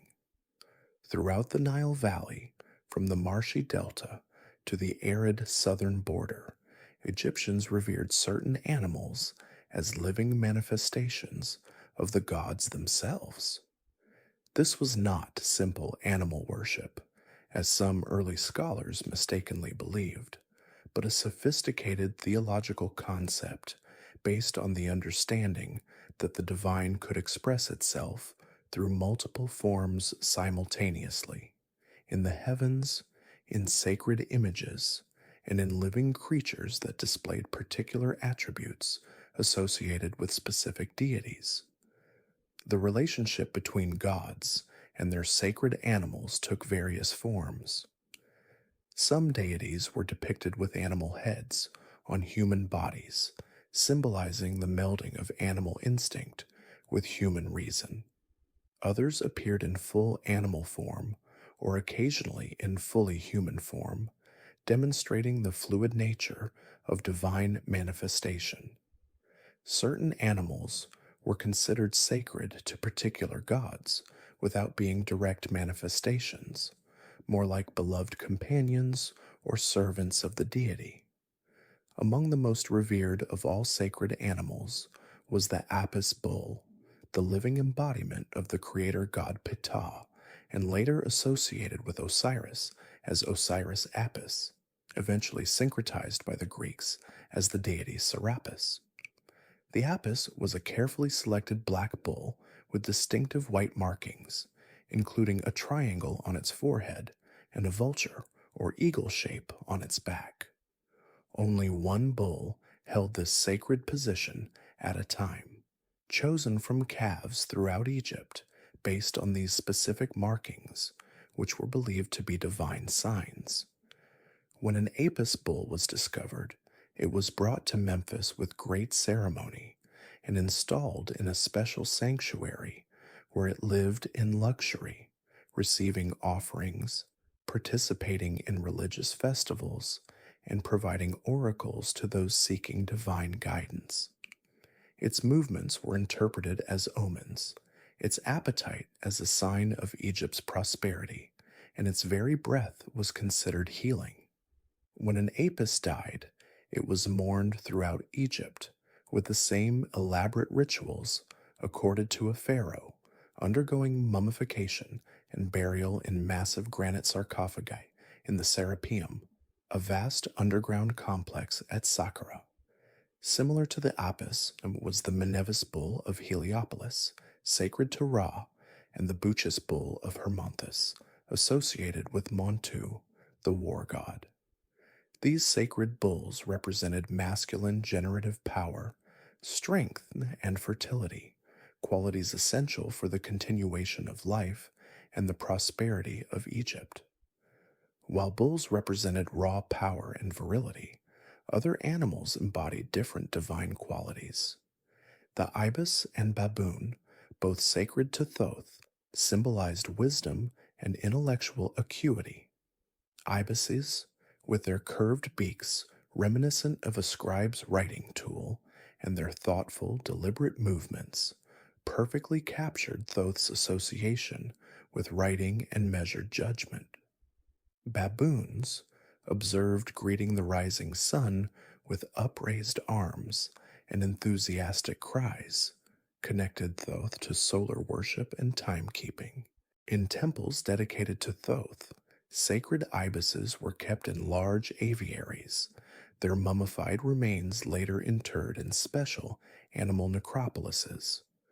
At Tuna el Gabel, archaeologists have discovered millions of mummified ibises, carefully prepared and placed in clay pots as offerings to Thoth. Similarly, at North Saqqara, vast catacombs contain mummified baboons, some wearing special silver amulets, marking them as particularly sacred individuals. Perhaps no animal was more widely venerated throughout Egypt than the cat, sacred to the goddess Bastet. As we discussed in an earlier chapter, cats were valued not only for their grace and beauty, but for their practical role in protecting grain stores from rodents and snakes. The cat's ability to see in near darkness, its cleanliness, its maternal protectiveness toward kittens, and its combination of gentle domesticity with sudden ferocity when threatened all aligned perfectly with Bastet's dual nature as both nurturer and defender. Cats living in the temples of Bastet were considered especially sacred, but all cats throughout Egypt received a measure of divine respect. The killing of a cat, even accidentally, was considered a serious offense. Herodotus recounts an incident where a Roman accidentally killed an Egyptian cat, sparking a riot that resulted in his death, despite attempts by Egyptian officials to protect him. While this story may be exaggerated, it reflects the extraordinary reverence accorded to these animals.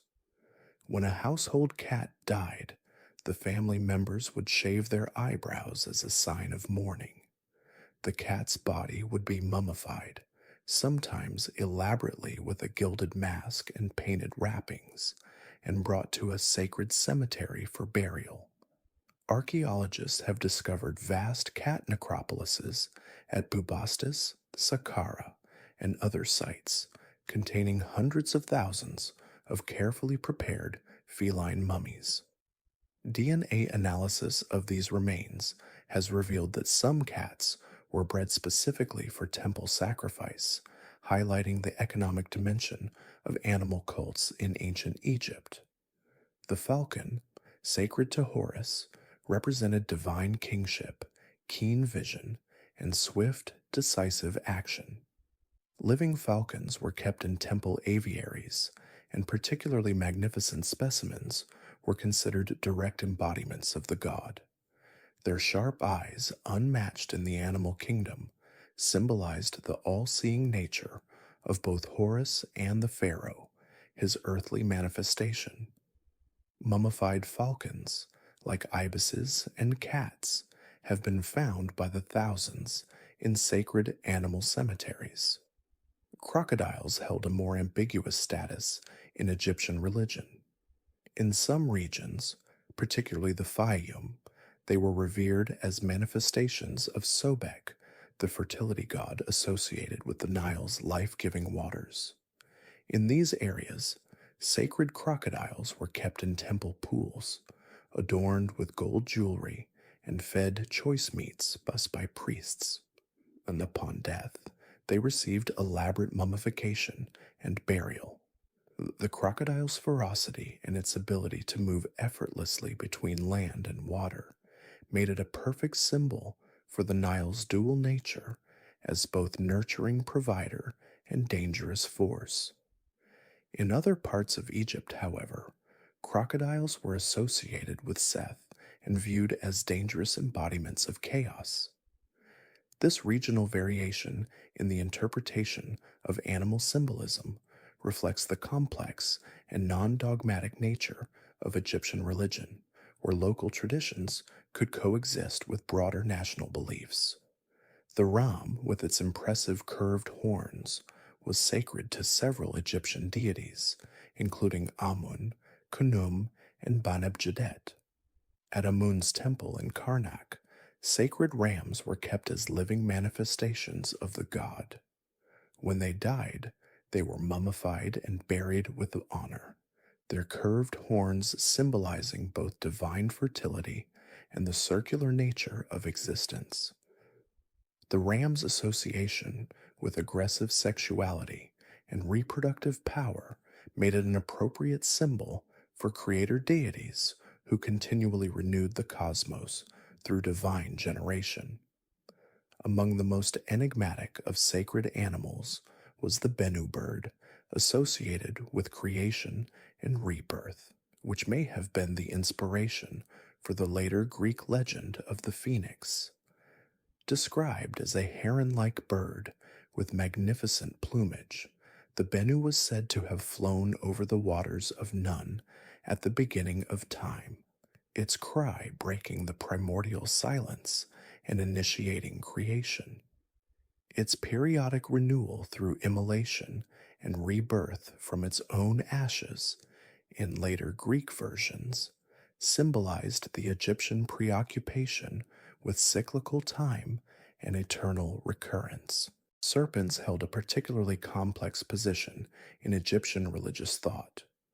On one hand, the cobra, or uraeus, adorned the brow of both pharaohs and solar deities as a protective symbol, representing the goddess Wadjet, fierce defender of Lower Egypt.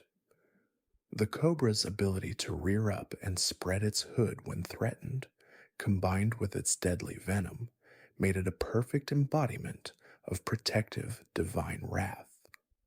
On the other hand, The serpent Apophis represented the ultimate cosmic threat, constantly attempting to devour Ra's solar bark and return creation to chaos.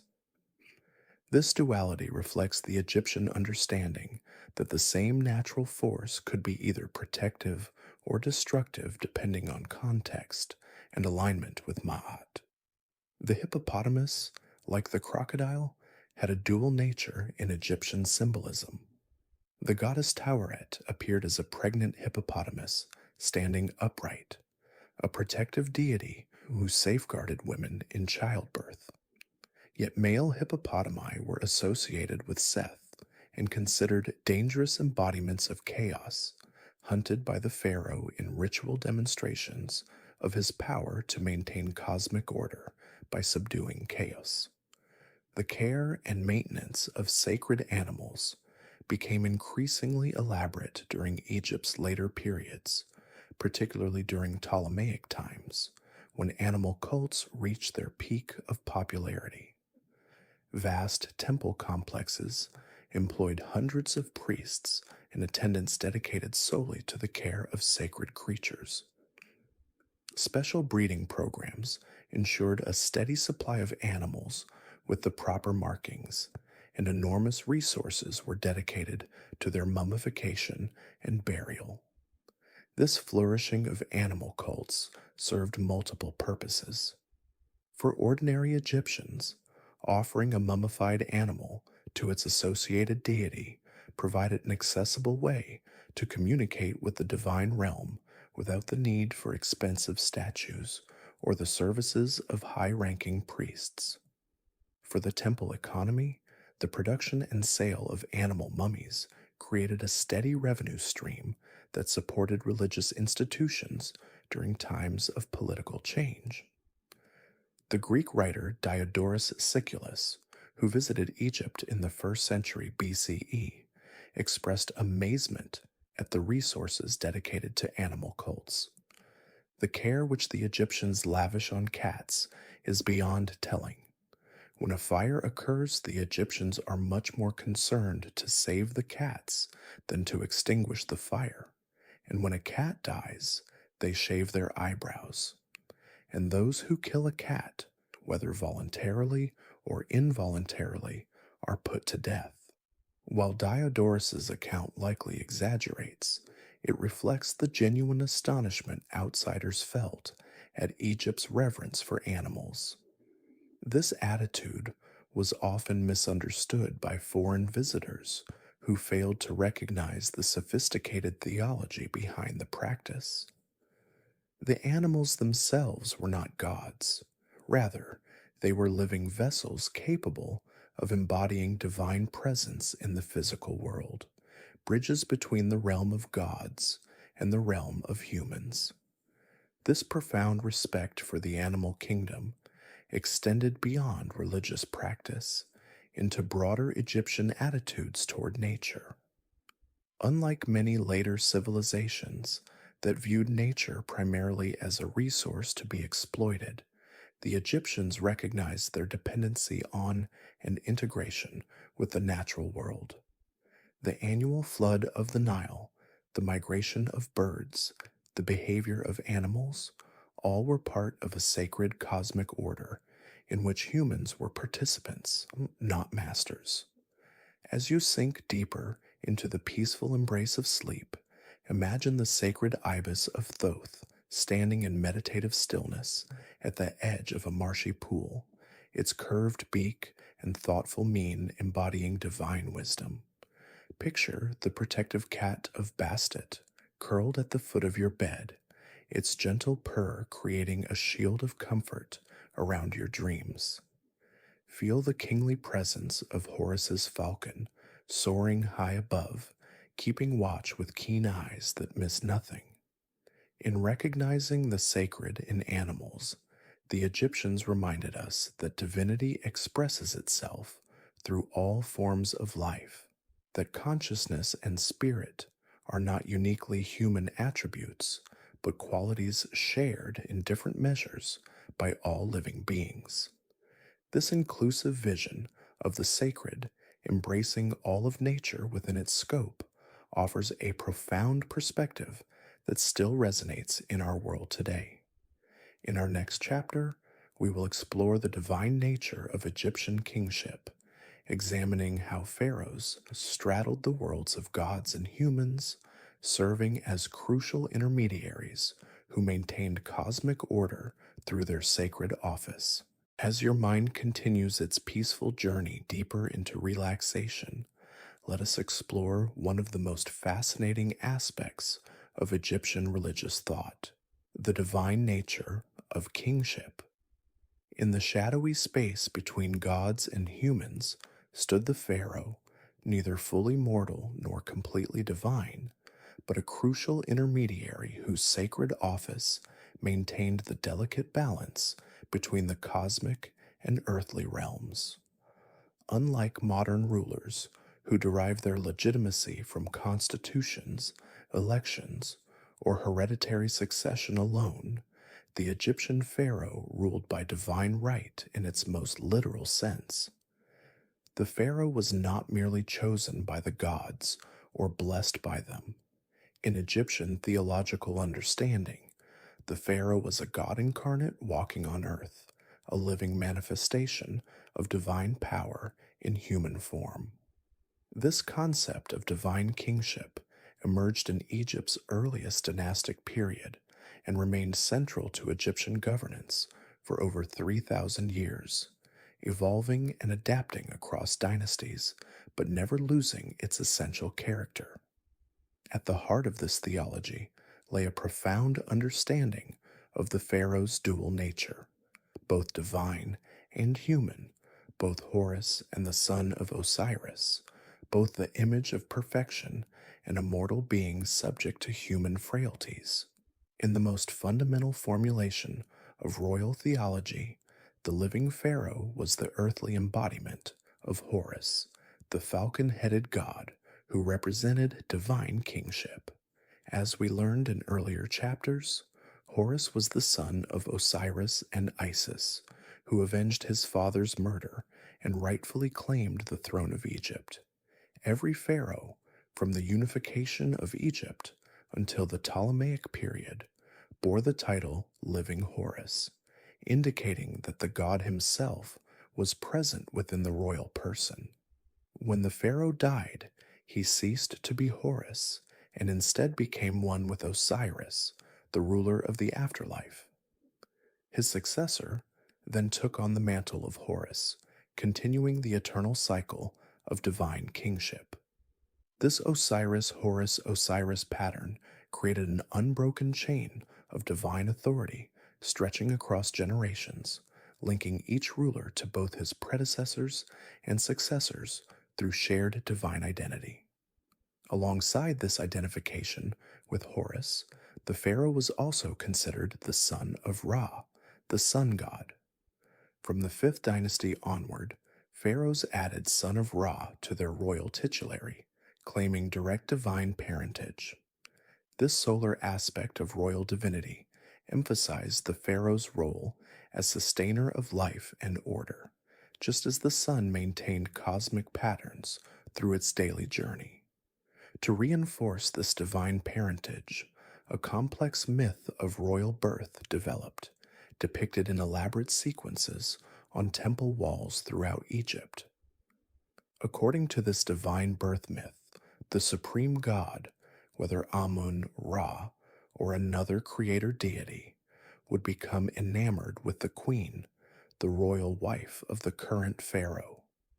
Taking on the exact appearance of the king, the god would visit the queen, who recognized her divine visitor despite his earthly disguise.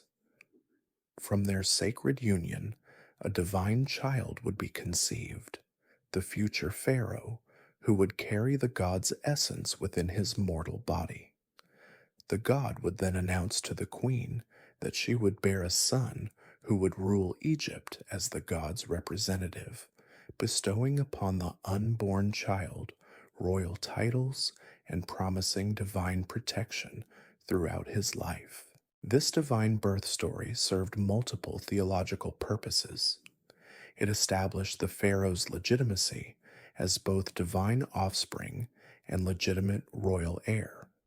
It preserved the queen's virtue while explaining the pharaoh's dual nature. Most importantly, it created a direct connection between the cosmic realm of the gods and the political realm of royal succession. One of the most complete versions of this myth appears in the temples at Deir el-Bahari and Luxor, depicting the divine birth of Queen Hatshepsut and Amenhotep III, respectively. In these elaborate relief sequences, Amun-Ra approaches Queen Ahmose, Hatshepsut's mother, or Queen Mutmuia, Amenhotep's mother, who conceives through divine contact. The god Khnum, divine potter, then shapes the child in its Ka, life force, on his wheel before the mother gives birth, assisted by goddesses, including Hathor and Taweret. Interestingly, despite these mythical origins, Egyptian kingship generally followed human patterns of inheritance. Most pharaohs were the biological sons of their predecessors, and legitimate royal blood, particularly through the female line, was considered essential for royal succession. The divine birth myth did not replace or negate human parentage, but existed alongside it, explaining the pharaoh's spiritual essence rather than his physical conception. From the moment of coronation, the pharaoh ceased to be merely human. The elaborate coronation rituals transformed the royal person into a liminal being who could move between divine and human worlds. During these ceremonies, the new king received the royal regalia, the crook and flail symbolizing his role as shepherd and disciplinarian of his people, the double crown uniting Upper and Lower Egypt, and numerous other sacred objects charged with divine power. The most important coronation ritual was the union with the royal Ka, the royal life force that had existed since the beginning of kingship and passed from one pharaoh to the next. This divine essence existed independently of any individual ruler, representing the perfect, eternal office of kingship, rather than the mortal person who temporarily embodied it. Through ritual union with this royal Ka, the new pharaoh transcended his individual limitations and became one with all previous and future kings. As living Horus and son of Ra, the pharaoh's primary cosmic responsibility was the maintenance of Ma'at, truth, justice, and cosmic order. Without the pharaoh's daily rituals and proper governance, the Egyptians believed that the delicate balance between order and chaos would collapse. The sun might fail to rise, the Nile might not flood, and creation itself might revert to primordial chaos. This cosmic responsibility was enacted through temple rituals performed either by the pharaoh himself or by priests acting as his representatives. In these daily ceremonies, the pharaoh would present offerings to the gods, care for their sacred images, and reaffirm the covenant between divine and human realms.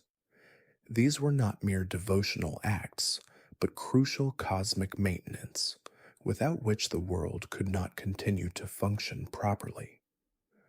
Outside the temple, the pharaoh maintained Ma'at through just governance, military defense against Egypt's enemies, and construction of monuments that anchored divine power in the physical landscape. Building temples, commissioning statues of gods, and erecting obelisks were not merely expressions of royal ego, but sacred duties that channeled divine energy into the human realm, ensuring prosperity and order throughout the land. As both god and human, the pharaoh walked a difficult line. Though divine in essence, he remained subject to human limitations. Though theoretically perfect in his office, individual pharaohs could fail in their duties, make errors in judgment, or suffer defeat in battle. Egyptian theological texts rarely acknowledge this contradiction directly, preferring to maintain the fiction of the pharaoh's infallibility even when reality suggested otherwise.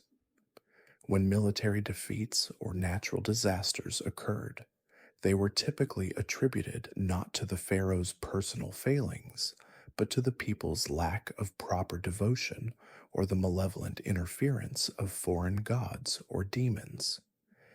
Even in periods of political fragmentation, when multiple claimants might simultaneously assert royal authority, each maintained the full theological apparatus of divine kingship, claiming unique connection to the gods regardless of political reality.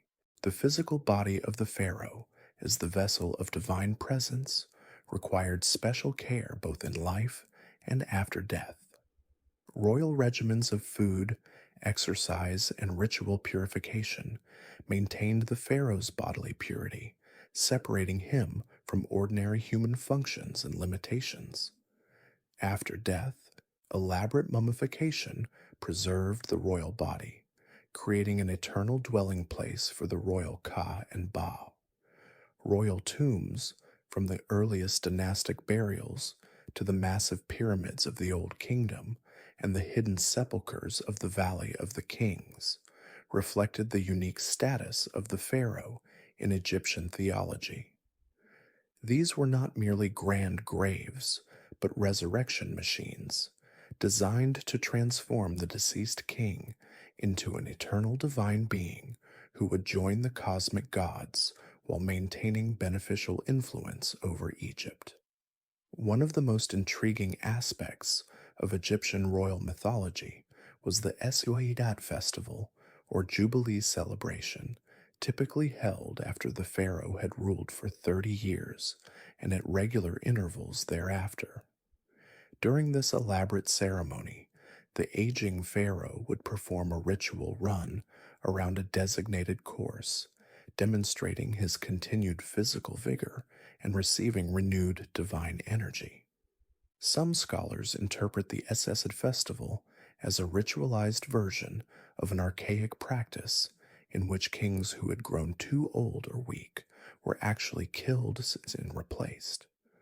By the historical period, this had transformed into a symbolic rejuvenation, allowing the pharaoh to be ritually reborn without the traumatic disruption of actual regicide. The SED festival highlights the tension between the eternal, perfect office of kingship and the mortal, aging individual who temporarily embodied it. Despite their divine status, pharaohs were not worshipped in the same manner as cosmic gods like Amun, Osiris, or Isis. Rather than having dedicated temples for their worship as gods, pharaohs established houses of millions of years, institutions that combined elements of mortuary temples, cult centers for the royal Ka, and places where the living king could perform rituals for his deified predecessors, particularly his immediate ancestor. After death, the pharaoh's divine cult was generally limited to his mortuary temple and often faded within a few generations, except for exceptional rulers who achieved more lasting veneration. This practice reflected the Egyptian understanding that while the office of kingship was eternally divine, individual kings were temporary embodiments who would ultimately merge with Osiris and the cosmic gods, rather than maintaining distinct divine identities indefinitely. The most remarkable exception to this pattern was Amenhotep III of the 18th dynasty, who began his own divine cult during his lifetime, establishing himself as a god to be worshipped alongside the traditional deities. His son, Amenhotep IV, later Akhenaten, took this innovation to its logical extreme, eventually suppressing the traditional gods in favor of the Aten, the visible sun disk, with the royal family as its sole intermediaries. This Amarna revolution, named after Akhenaten's new capital city, represents the most radical reinterpretation of royal divinity in ancient Egypt. By positioning himself and his wife Nefertiti as the only beings who could understand and communicate with the Aten, Akhenaten eliminated the traditional priestly hierarchy and concentrated all divine authority in royal hands. This theological experiment collapsed after his death, with later pharaohs returning to traditional concepts of royal divinity within the established pantheon. The Egyptian concept of divine kingship influenced many other ancient civilizations. The Kushite kings, who ruled as Egypt's 25th dynasty, adopted its theological trappings before bringing them back to their homeland in modern Sudan. The concept of god kings spread to ancient Nubia, where rulers at Napata and Meroe maintained Egyptian style divine kingship for centuries after Egypt itself had fallen under foreign rule. Even Alexander the Great, when he conquered Egypt in 332 BCE, embraced aspects of pharaonic theology, visiting the oracle of Amun at Sewa Oasis, where he was allegedly declared the son of Amun. The subsequent Ptolemaic dynasty maintained the formal structures of pharaonic divinity while blending them with Greek concepts of ruler cult, creating a hybrid theology that preserved Egyptian traditions while adapting them to a new political reality. As you drift deeper into the peaceful realm between wakefulness and dreams, imagine the pharaoh in all his divine glory, the double crown upon his head, the crook and flail crossed upon his chest, the Uraeus serpent at his brow, ready to strike any who would threaten cosmic order. See him standing between heaven and earth, his feet firmly planted in the black land of Egypt, while his crown touches the divine realm above. This image of the divine king, mediator between gods and humans, maintainer of Ma'at and vessel of Horus, endured for over 3,000 years, the longest continuous political theology in human history. Through conquest and liberation, prosperity and famine, political unity and fragmentation, the core concept remained. In the sacred person of the pharaoh, heaven and earth met, ensuring that the life-giving patterns of the cosmos would continue without interruption, that the sun would rise each morning, that the Nile would flood each year, that Egypt would endure eternally. In our next chapter, we will explore how Egyptian myths and religious concepts continued to influence world culture long after the last hieroglyphs were carved, the last temples fell silent, and the last pharaoh ruled, examining the remarkable afterlife of Egyptian mythology in later religions, literature, art, and even modern popular culture. As we reach the final chapter of our journey through Egyptian mythology, let us explore how these ancient stories and concepts have continued to resonate through time, influencing religions, literature, art, and popular culture long after the last temples fell silent and the final hieroglyphs were carved. The myths of Egypt did not die with the civilization that created them. Instead, they underwent a remarkable transformation, continuing to live and evolve in the human imagination across millennia. When the last native Egyptian pharaoh fell to Persian conquest in 343 BCE, Egyptian religion had already endured for over 3,000 years. Even under subsequent Greek and Roman rule, the ancient temples continued to function. Priests maintained traditional rituals, and the old gods received their offerings. Though foreign rulers brought new influences, They largely respected and even adopted Egyptian traditions rather than suppressing them. The first significant challenge to traditional Egyptian religion came with the spread of Christianity in the early centuries CE.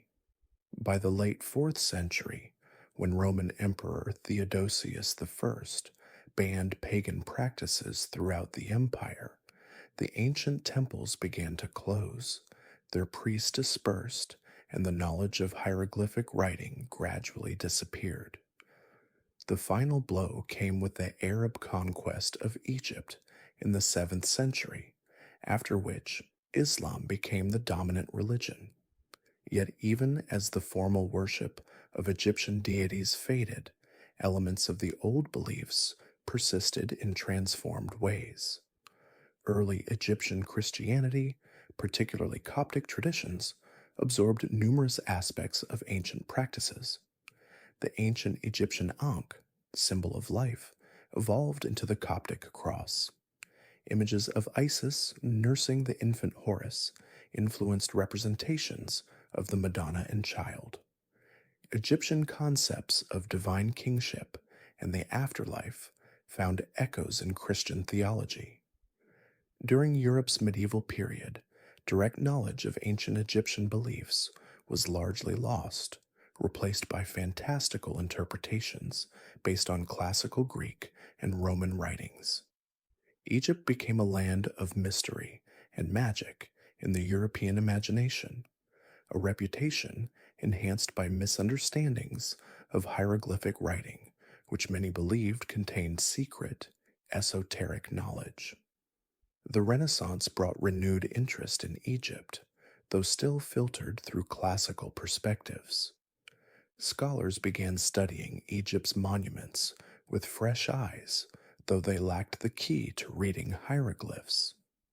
Egyptian symbolism, particularly obelisks and pyramids, became fashionable elements in Renaissance art and architecture, though their meanings were often misinterpreted according to contemporary beliefs. A profound shift came in 1798 with Napoleon's expedition to Egypt, which included not only military personnel but also scholars and scientists tasked with documenting the ancient civilization. Their work, published as the monumental Description de l'Egypte, introduced accurate images of Egyptian monuments and artifacts to European audiences for the first time. Most significantly, the expedition discovered the Rosetta Stone, which eventually enabled Jean-François Champollion to decipher hieroglyphs in 1822, reopening access to authentic Egyptian texts after a gap of nearly 1,500 years. The 19th century witnessed an explosion of popular fascination with ancient Egypt, often referred to as Egyptomania. Egyptian motifs appeared in furniture, jewelry, architecture, and fashion. Mummies became objects of both scientific study and public entertainment, sometimes unwrapped before audiences and mummy unrolling parties. Collectors eagerly acquired Egyptian artifacts, feeding a thriving market for both authentic antiquities and clever forgeries. Literature of the period reflected this obsession. Edgar Allan Poe's Some Words with a Mummy satirized contemporary Egyptomania, while Théophile Gautier's The Romance of a Mummy reimagined life in ancient Thebes. Percy Bysshe Shelley's poem Ozymandias used the fallen statue of Ramesses II as a meditation on the inevitable decline of even the mightiest empires, capturing the romantic fascination with Egypt's ruins as symbols of transience and eternity. By the early 20th century, Egyptian themes had entered the realm of popular entertainment. The discovery of Tutankhamun's tomb by Howard Carter in 1922 triggered a worldwide sensation that influenced everything from Hollywood films to home decor. The alleged curse of the pharaohs that supposedly claimed the lives of those involved in opening the tomb captured the public imagination, spawning countless stories and reinforcing Egypt's association with supernatural powers. Universal Studios' 1932 film, The Mummy, starring Boris Karloff, established the mummy as a standard figure in horror cinema, though its portrayal had little connection to actual Egyptian beliefs about the dead. Instead, it tapped into Western fears about the exotic and mystical East, combined with anxieties about death and the unknown. Subsequent mummy films have continued this tradition of using Egyptian elements as atmospheric window dressing rather than engaging with authentic mythology. Beyond entertainment, Egyptian concepts have influenced numerous esoteric and spiritual movements in the modern era. The Hermetic Order of the Golden Dawn, founded in the late 19th century, incorporated Egyptian deities and symbols into its magical system. Aleister Crowley's Thelemic religion drew heavily on Egyptian imagery, particularly the worship of Horus. Various New Age movements have adopted and adapted Egyptian concepts, often claiming them as sources of ancient wisdom or lost knowledge. In contemporary literature, Egyptian mythology continues to inspire authors across genres. Elizabeth Peters's Amelia Peabody mystery series follows a family of early 20th century Egyptologists amid archaeological discoveries and occasional supernatural elements. Rick Riordan's Kane Chronicles introduces young readers to Egyptian gods in a modern setting, while N.K. Jemison's Dreamblood duology creates a fantasy world with a complex magic system inspired by Egyptian concepts of the soul and afterlife. Egyptian imagery pervades modern popular culture, appearing in everything from video games like Assassin's Creed Origins to the music videos of Katy Perry. The distinctive visual nature of Egyptian art, the profile faces with forward facing eyes, the hieroglyphic writing, the monumental architecture, makes it instantly recognizable even to those with little knowledge of the actual civilization or its beliefs. Yet this widespread recognition often comes with profound misunderstandings. Movies and television shows frequently depict ancient Egyptian religion as death obsessed, focusing on mummies, curses, and elaborate burial practices, while ignoring the life affirming aspects of Egyptian spirituality. Pyramid schemes of supernatural power, mistranslated spells, and dramatic mischaracterizations of deities abound in popular media. Perhaps the most persistent misconception involves the pyramids themselves. Despite overwhelming archaeological evidence that these structures were royal tombs built by skilled Egyptian workers, alternative theories proliferate, claiming they were built by aliens, advanced lost civilizations, or supernatural means. These theories, while entertaining, often disrespect the actual achievements of ancient Egyptian engineers and architects. Beyond specific distortions, the broader legacy of Egyptian mythology raises important questions about cultural appropriation versus appreciation. When modern spiritual movements adopt Egyptian deities without understanding their original context, when fashion designers use sacred symbols as decorative elements, or when films reduce complex religious concepts to scary special effects, something essential is lost in translation. Yet there is also value in the continued life of these ancient myths in modern consciousness. The gods of Egypt may no longer receive formal worship, but they live on in our stories, our art, our imaginations. Their symbols continue to evoke powerful responses. Their narratives of death and rebirth, order versus chaos, and the search for immortality still resonate with fundamental human concerns. Unlike some ancient civilizations that exist primarily in scholarly texts, Egypt maintains a vivid presence in popular awareness.